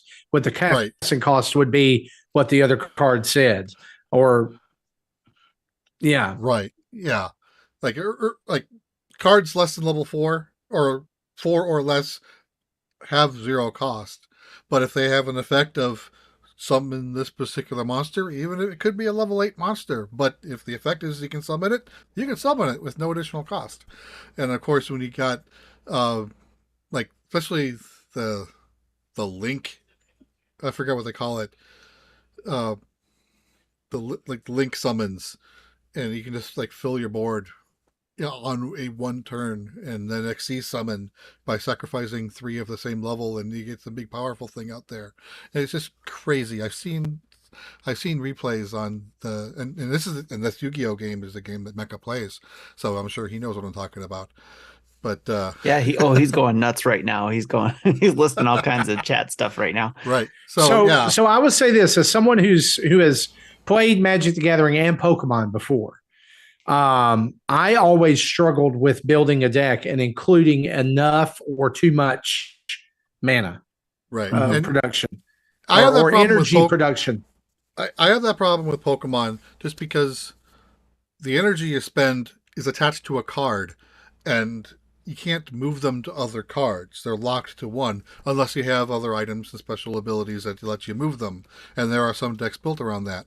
But Magic the Gathering's mana system is, you're only allowed to play 1 land card per turn, so you can only play weak cards up front. But say by turn 7, you have 7 mana cards out there. You can play dang well anything you want. And at the start of your next turn, they all refresh again. They're not locked to a certain monster. They're just freely open. Where in Pokemon, they're locked to a monster. Yeah. It also depends on how you built your deck and how you play, because like Jesse said, with the mana for Magic the Gathering, yeah, you could use all 7 mana to play that big monster, but then you could be vulnerable to something else that maybe you had a card that you need mana to play, like an instant spell that could block something or a counter spell, and you can't because you spent it all during your turn. So but if you play your turn and have all 7 available, you can use those in defense during your opponent's turn. Yeah. So you do have to spend it wisely per turn and keep in mind what you have coming up next. But yeah, I'm in agreement that that I do prefer a mana system type thing I do because it too. helps keep the balance of things instead of just playing like in the example Jesse gave with Yu-Gi-Oh, where you just like if you happen to know what you're doing and build your deck and got the good cards, then Yeah. you can I just go to actually town. saw a replay of someone's. I think they really rigged it up to make it happen. But they asked the question: what happens if both players get Exodia in their deck in their hand at the same time? And the result was a draw. There you go. Yeah, And you there are said that, things and I too. went, well, I don't know what you're talking about. Well, There are things too that for those who don't know, Exodia in the original Yu-Gi-Oh is a monster broken up into 5 parts. You know, its head, its 2 arms, and 2 legs. If you get all 5, they're individually they are weak monster cards that can be played for in worst case scenarios, but you want to keep them in your hand. If you have all 5 in your hand, that's game win. It doesn't even have to be your turn. If your opponent's turn and they have do an effect is your opponent draws a card. If I draw the head, I win. If that gives me all 5 cards in my hand. yeah. And there are things that you can, if you're playing casually, you could build something that allows you to quickly gain mana and decimate somebody quickly in Magic the Gathering too. And that's why if you're playing more of the tournaments if you play those, they have ban cards so that it tries to make it more balanced for everybody. So there's a lot of things that could go wrong even with the mana system as well. So but that's why they have those rules in place if you're going to be playing a tournament. So Yep. Thanks for the question, Mecca. You helped us nerd out a little bit on something we normally don't get to nerd out about. So And I want the Pokemon Classic set now, please. Thank you. yes, I want that classic sets too that we saw in the Pokemon Direct there. So just because it looks cool and it would be kind of fun to play on. Third strongest mole.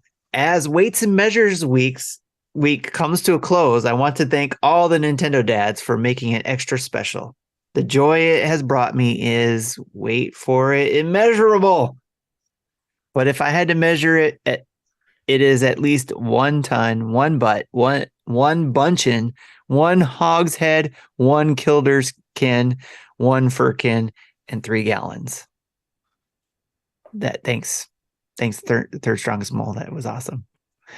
And in case nobody knows what the heck we're talking about, Weights and Measures Week, we celebrated because of the dinner table.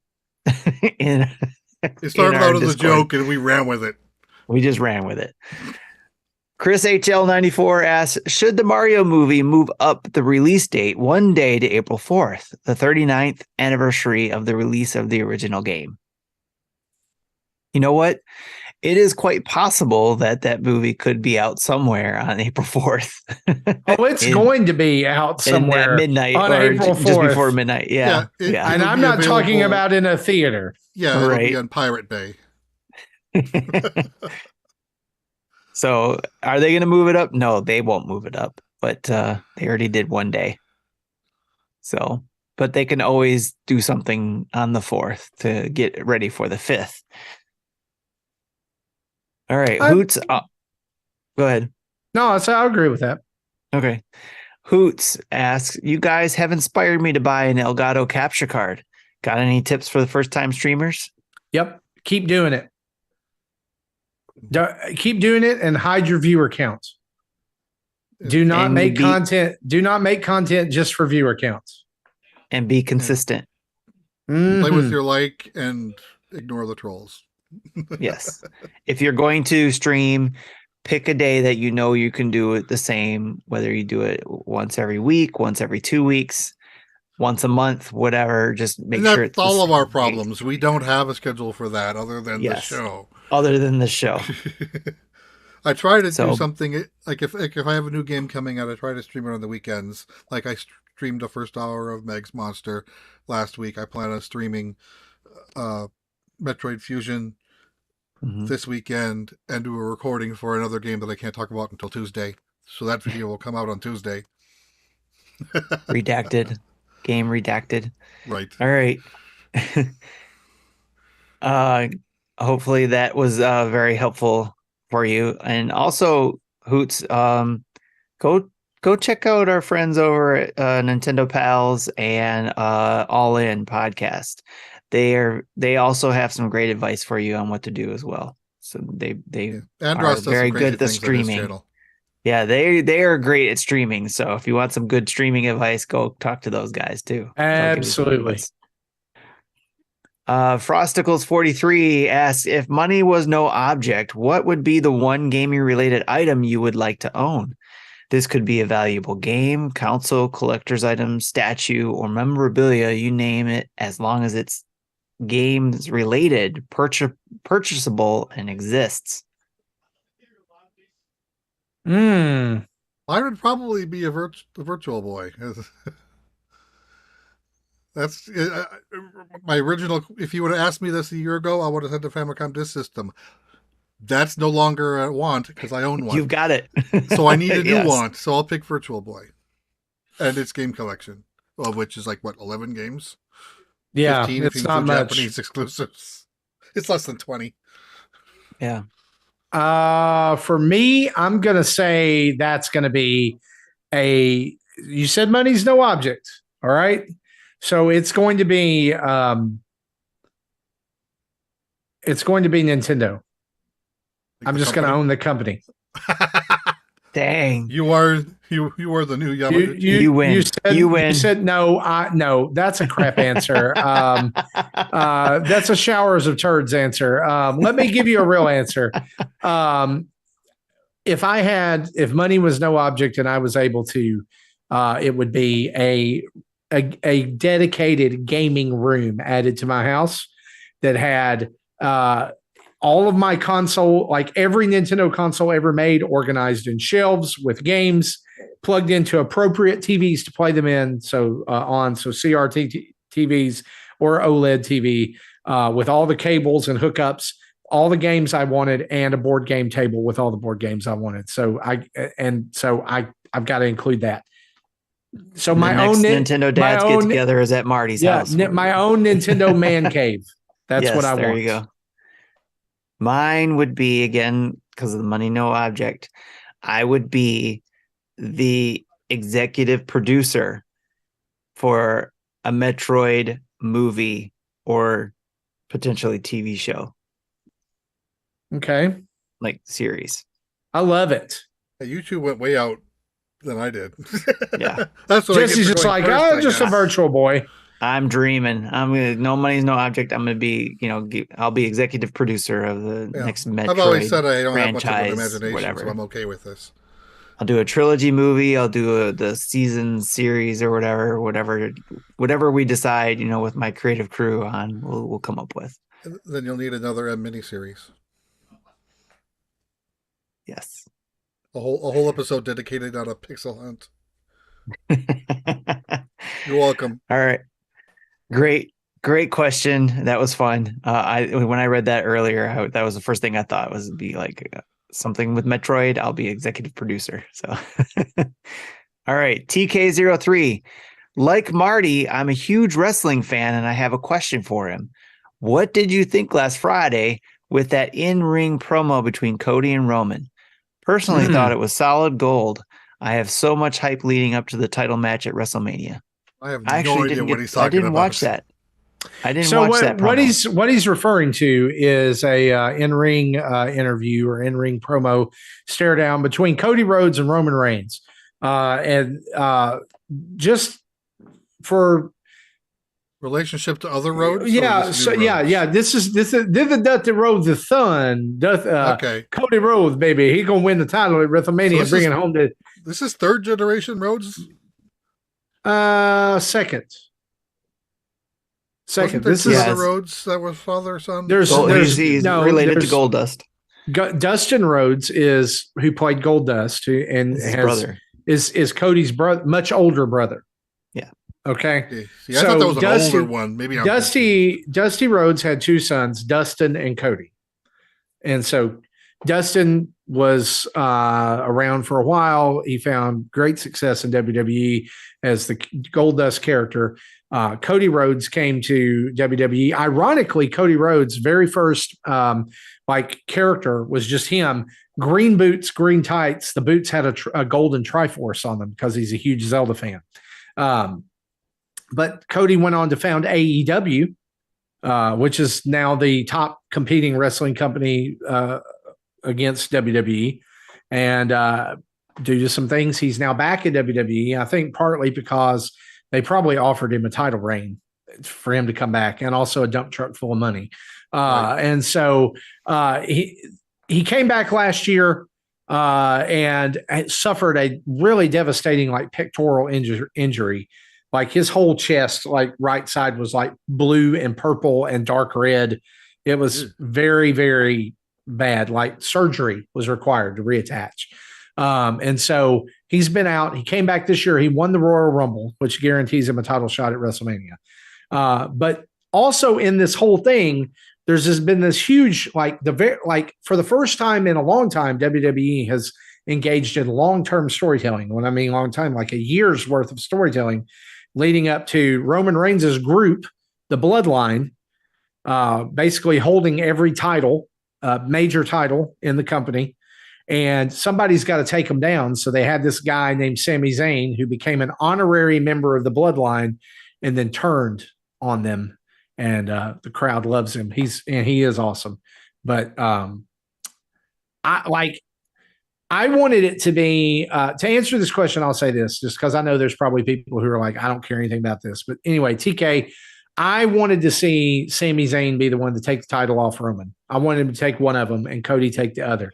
They're not going that direction. What they're doing is they're going with Sami Zayn and Kevin Owens against the Usos, who are a tag team, part of the Bloodline, and they hold all four, or both shows have a tag team title. Both shows have a world title Monday and Friday, so they hold everything, and they're going to end up taking the titles off of them. So they're going to end up. That's the big WrestleMania moment, and then hopefully Cody gets his moment as well, because Roman Reigns has been WWE champion just north of 900 days at this point. He's carried it through the end. Yeah. It's boring at this point. Oh, this is like Hogan era of champions. Oh yeah. This is Hogan must pose. But anyway, so I'm gonna watch WrestleMania. I watch WWE kind of on the big events like Royal Rumble, WrestleMania. I'm way more excited about what's going on in AEW right now. Is this still on Peacock or? Yeah, so yes. all the WWE pay-per-views, which now are not pay-per-views, they're PLEs, they're premium live events. They are all on Peacock, which if you're a Peacock subscriber, you can watch that for free. All right, so you get, if you want to dip back in at a certain time, you can watch it. WrestleMania is also 2 nights in a row now. They have some matches. Sunday night anymore. Yeah, all PLEs are now Saturday nights. They don't do Sunday night pay-per-views anymore. Well, that's good, actually. That's good. I really like that. So I'm thinking that they're going to go on Saturday night and Sunday night. All right. Okay. In fact, I'll probably think it's going to be a whole weekend because I think NXT, which is their development league, is going to have a show on Friday. Nice. So they'll do the Hall of Fame on Thursday. They'll do TakeOver on Friday and then do WrestleMania Saturday, Sunday. And I do agree with you, Tim. I think the Saturday's a better day because AEW just did their latest pay-per-view this past Sunday, which was Revolution, which is one of they don't do one a month like WWE does. They do 4 throughout the year. Yeah. So they have a long build. And it started at 6 and it got over with at 11. It was crazy long. Oh, that's like the classic days of WrestleMania. Yeah. They had, but anyway, 4 or 5 hour events. Yeah. So I looked at the date. It's April 1st and 2nd. Yeah. And that is a Saturday, Sunday. Sunday. And I might dip into Peacock. Hey, you need to. And here's why. Listen, one of the matches at WrestleMania I'm most excited about is John Cena is coming back to take on this new up and coming guy. And he cut an absolutely vicious fire promo against this guy on Monday night. Basically, it was like, you're worthless. Nobody cares about you. Stop coming out here. Nobody wants to see you. But it was ruthless. It was so good because I hate that other Nice. guy. But anyway, yeah. So we're going to start a new podcast called Wrestling Dads. Yes. You can hear me over there. I have lots of Speaking opinions. of which, I've been watching the A&E documentaries. Oh, they're so good. They are so good. I watched Yes. the NWO one and the China one, and so good. It was great to You watch. got to go back and watch the one on Roddy Piper. Yep. So good. I'm watching it on the free app right now, so they only make certain ones available, and I got to watch those ones. There's a couple other ones, but I'll have to look to see if that one's available. Yeah. So cool stuff. I like the A&E stuff they got for the rest of WWE. So, all right. The next question that we have before we get to our voicemail is from Koopa Kid 80. With the Mario Direct today and Mario Day being tomorrow, what is the dad's favorite Mario game? I'll start with that first. What's your favorite Mario game? All of them. That's a hard question. So honestly, I do have a favorite. I have two favorites. So I'm going to go favorite 2D, favorite 3D. All right. Okay. So I would say favorite 2D is always going to be Super Mario Brothers 3. Always. Okay. With Mario World being a very, very close second. All right. Like sometimes it actually edges Mario 3. It depends on what mood I'm in. But 3D, it's Super Mario 3D World. Greatest Mario game of all time. Greatest 3D Mario of all time. That's it. Okay. Jesse? I think mine's kind of a toss-up between Odyssey and 3D World. Yep. I tried going back to the 2D games, and I just can't play them anymore. I don't know why. I really enjoyed New Super Mario Brothers, the first one. That was a really good a new version of the 2D games, and I for whatever that is, I just loved that game and just had a lot of fun with that. So for my 2D version, I would say that one. For my 3D Mario, that is hard because for a long time it was Super Mario Land 3D, 3D Land on the 3DS. That to me was a really good 3D game too, especially because it was on the 3DS. But then Odyssey came, and that to me just was like everything in that game just hit all the right buttons for me. And I'm not like, I don't play a lot of the 3D Mario games.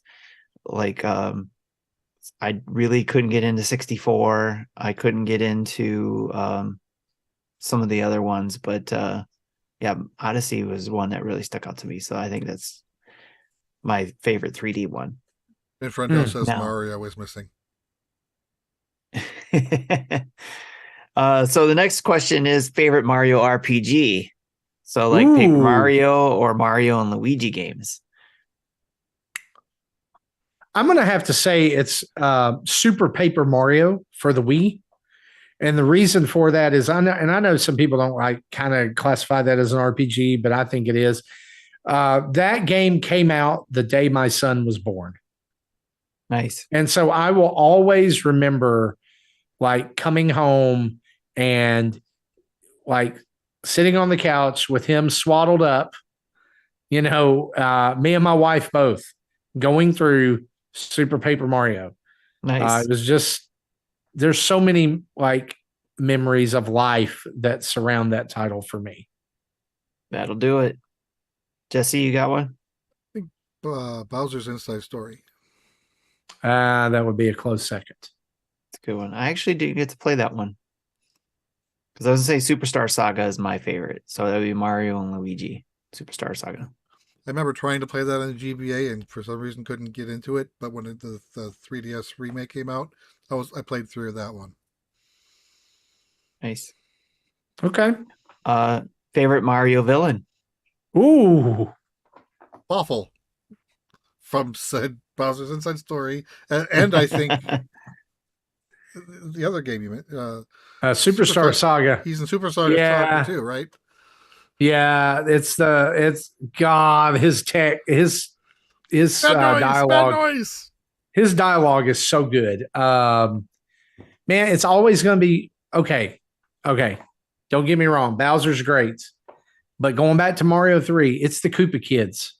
Man, I was obsessed. I was obsessed with the Koopa Kids as a kid myself. Like that's and Wart. Like free Wart, man. Mm-hmm. Like I'm still tore up about Wart not getting like where's his due, man? Right? I have to go with Bowser, especially after Bowser's Fury. That version of Bowser just sick. That's just sick right there. Oh yeah, absolutely. My favorite version of Bowser. And then favorite episode of the Super Mario Super Show. None of them. He's just kidding. The very last one. The one that ended the series. He said to have a great show, guys. So great questions, Koopa Kid. That was awesome. So with that, we'll move to our voicemail from Christian. Hey, Nintendo Dads, it's me, Christian. I was just calling because my family and I are planning our spring break. We're actually flying out to Iceland for spring break. And so that got me thinking, hey, what about you guys? What's your fantasy destination? My family and I have been planning this trip for probably the last 5 to 6 years, and now we're finally able to do it with all the kids old enough, so we're super excited. I'd like to hear about where you'd like to go for a vacation. All right, guys, I hope you're having a great day. See ya. Whoa. Man. Japan. Yeah. Japan is my bucket list trip, and my wife and I are planning on doing that for our 20th year wedding anniversary. So we got a few years to go for that to save up money and get passports and whatnot. Mm-hmm. Don't know what we're going to do yet. I don't think I'm up for just going there free reign, and I'd rather go with like some sort of tour group. But of course, tour groups are very restrictive in what you can and can't do. So I'm kind of tossed between the two. But I think we would need something with a little organization and at least assistance with communication if we're, not in Tokyo, where apparently English can get you get you around. But pretty much anywhere else, you're going to need help. Hopefully, if you got a group, hopefully they got like a little flexibility in there. Like, yeah, you do the tour stuff, but then, hey, you got like a couple hours to go do your own thing over here in this district or over here when we're over in this area, so that, as an option. Yeah. I'm not 100% sure what's available, so that's something we'll have to figure out. I wouldn't know either. For me, it's I over the years have learned I actually don't like flying. I get very uncomfortable with flying. It's not a heights thing. It's just I'll do it if I have to. I'm not like Mr. T where you need to knock me out or anything like that. But it's more of just like, I don't know, it just makes me nervous, anxious. I don't know what you call it. There's just some sort of something there. Probably what I feel like when I do road trips. I just I like driving, so I don't mind a road trip, but just being stuck in a plane and not, the part that, now that I think of it, the part that I don't like is I'm stuck in a plane, and if anything were to happen, I have no control over it. I mean, it's not like I have control over if I get in a car accident either, but still, it's like the plane, it's like right. I'm up in the sky. If anything happens, it's not like, I can do anything about it. But anyways, so I don't know. My wife's kind of the same too. She doesn't feel like she would want to go on a long plane trip. So going to Tokyo intrigues me. It would be something like, hey, if someone said, hey, you want a trip to Tokyo, probably would do it. But choice wise, I guess my dream vacation would be, I've always wanted to take my family to Disney World. for whatever reason, either cost wise or whatever, just haven't been able to do it. I would love to be able to take them there, especially around Christmas time. When I've gone, when I was a kid and a teenager, we've always gone around that time between Thanksgiving and Christmas time, and love how they set up the park. Love Christmas time at Disney World, and I always wished I could take my family there to experience that. So I know I probably just need to talk to some, like, a travel agent or something like that. We have a friend through the, Drew's group, the Disney guys, Jordan, she's done it. So and even offered to help us with the New York trip at one point. So, but anyways, sorry, I got lost in train of thought. I was like, I actually should talk to her. But anyways, that's one option.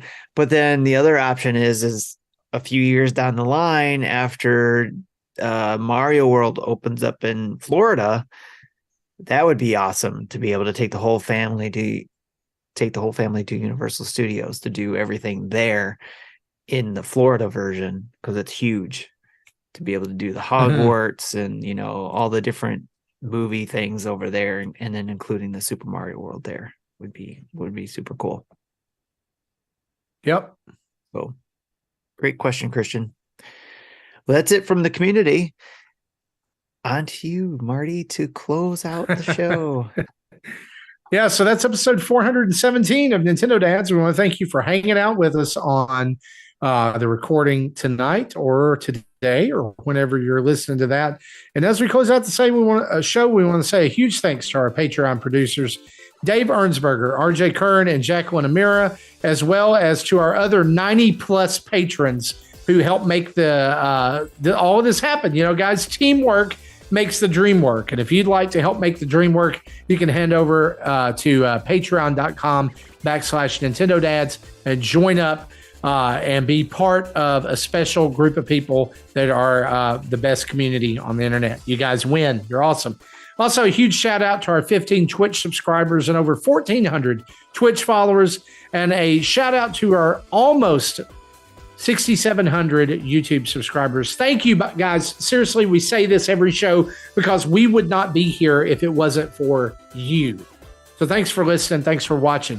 Check out our website at nintendodads.org for Spotify podcast feeds for all of our Nintendo Dads family of podcasts, including Game Pass News, Dads After Dark, and the Retro Logic family of podcasts, Retro Logic, On Topic Retro, Retro Groove, and Film Logic, posting new episodes regularly wherever you listen to podcasts. Especially, you can find those Spotify links over there. You can find our latest YouTube videos and tweets, as well as access to all of our other social media, Patreon, and Extra Life pages, and Nintendo Dads merch. And don't forget, head over to our sponsor, Manscaped, at manscaped.com and use the code NINDADS, that's NINDADS, to get 20% off your order and free shipping. Yes, even the Peak Hygiene program, you can use it there. Email us at nintendodads@gmail.com or call in and leave a voicemail like our good friend Christian at 929-25-NDADS. That's 929-256-3237. I want to say a big thanks to OC Remix for the music used throughout the show.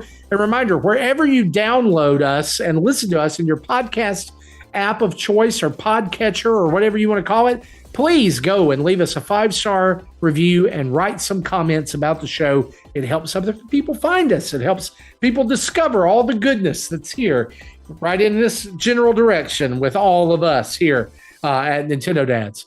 For me, for Tim, for Jesse, this has been episode 417. We'll see you next week. Bye-bye. Check you later.